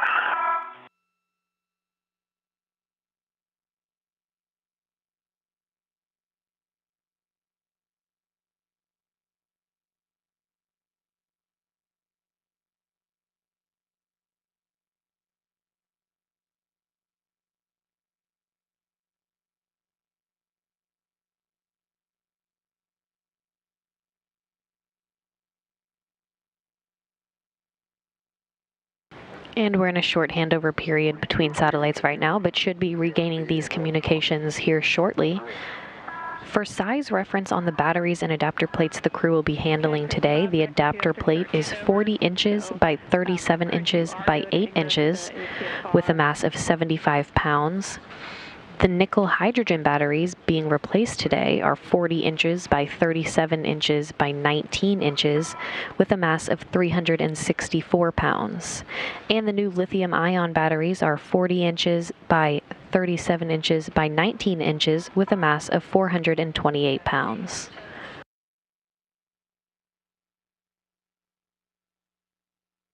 Okay, I have a ret on the battery. Let me get it so that it's retracting.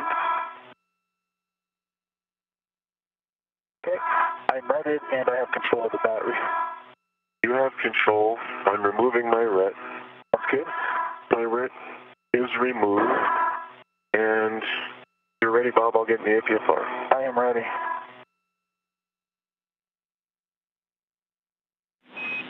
And Chris, while you work that, I have one caution for both of you if you're ready. Ready. When braking Would torque... be helpful, Rick. I'm sorry, Jaws. Could you pause for a second, Jaws? Chris, could you move your waist tether, like, fairly a little bit? The waist tether? Sorry, your safety tether? Let's see here. Yeah, you kind of were taking mine with you at the same time, so that's what I was seeing. Okay, it's in a good config. Is it? Looks like it's wrapped around my leg. Yeah, take both your legs forward, and you'll be clear. Good? Clear. Roger. Sorry, Jaws. No worries. And Chris, also a reminder that you wanted to make sure your access to the Ratchet Wrench and PGT were good as you ingressed. Great reminder. And for that caution, when braking torque, apply less than 55 pounds force. How copy? 55 pounds of force. Less than. Okay, I feel in. Okay, you look into me. Look into you. And I'm preparing my ret. Okay, Chris, just a reminder to check your ingress aids tucked, tethers are clear, and you're going to end up with your BRT ret to the battery tether point. Okay. I'm going to take the workstation for just a second. And Chris Kэssidi is now set up in his foot restraint. He will then place the battery from slot number 2 on his BRT, or body restraint tether. Kэssidi will then release the adapter plate underneath the battery and will remove the adapter plate and hand it over to Bенken. Bенken will then translate back to the truss to install the adapter plate in open slot number 2. At the same time, Kэssidi is putting the old battery in the slot he had just emptied for disposal. Chris, you want H1 stowed in your BRT. Okay, copy. And Chris, just go ahead and move a little bit further away from the pallet there. If you could, your ingress aid probably could be a little stuck. Pull it back. Pull the battery back. All right, battery's coming back. Okay. Kind of just gently nudging the ORU back up at the top. Yeah. Okay. You're clear. All right, John. So let me sync back up with you and talking about the BRT. Review those steps, please. Yay from Chris. So your BRT red should be to the battery tether point, and you want H1 stowed in your BRT. Okay. Working on the red. Okay, my BRT net is on the center battery tether point. Copy. And H1 onto my BRT. Both paddles are out. I have a ret. Okay, copy that, Chris. Once you get that in a good position, we'll take a glove, hap, and gauntlet check for both of you.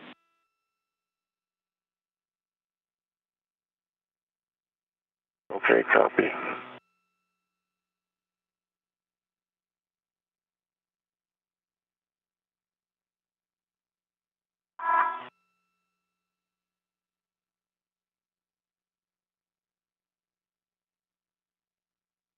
Both of my gloves are pristine. Hap is still baseline, and gauntlets are both up. Good checks, Bob.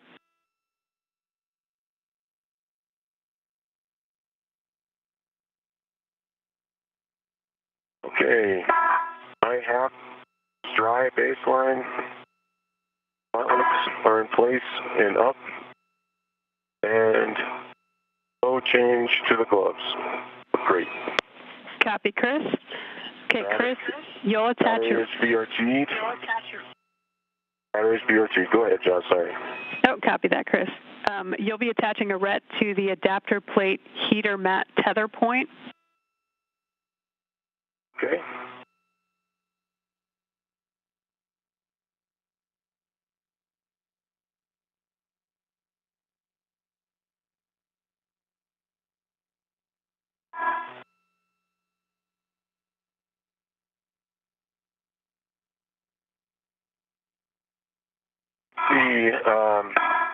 Doug, you there? I'm here, Chris. All right, I'm going to need a GCA, so let's begin the GCA and bring the pallet towards me.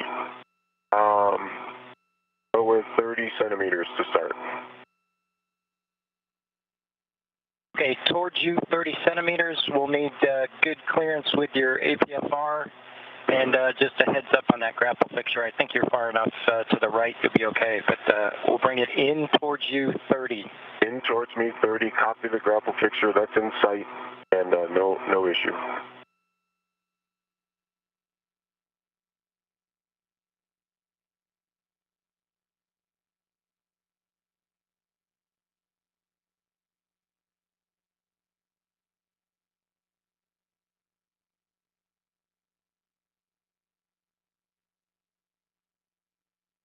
Okay, here comes motion in 30. Copy that.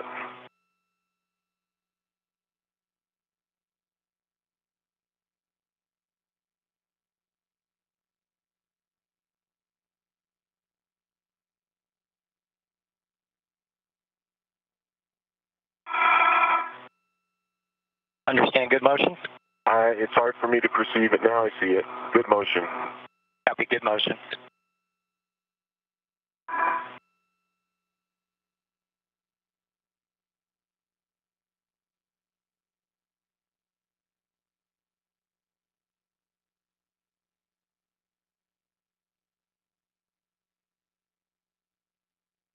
Five more.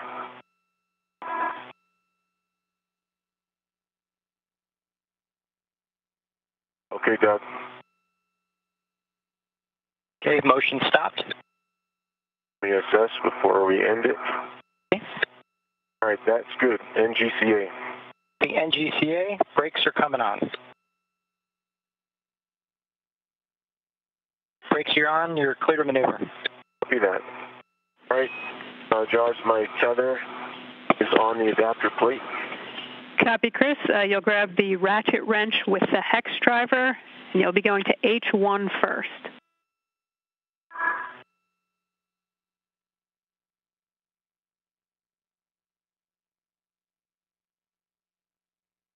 Ratchet. H1 on my left. Okay, firm. You'll confirm one line flush, and then brake torque less than one turn. There's one line flush. Torque is broken on H1. Less than one turn, about a quarter. Copy, quarter turn. You'll do the same for H2, looking for one line flush again, brake torque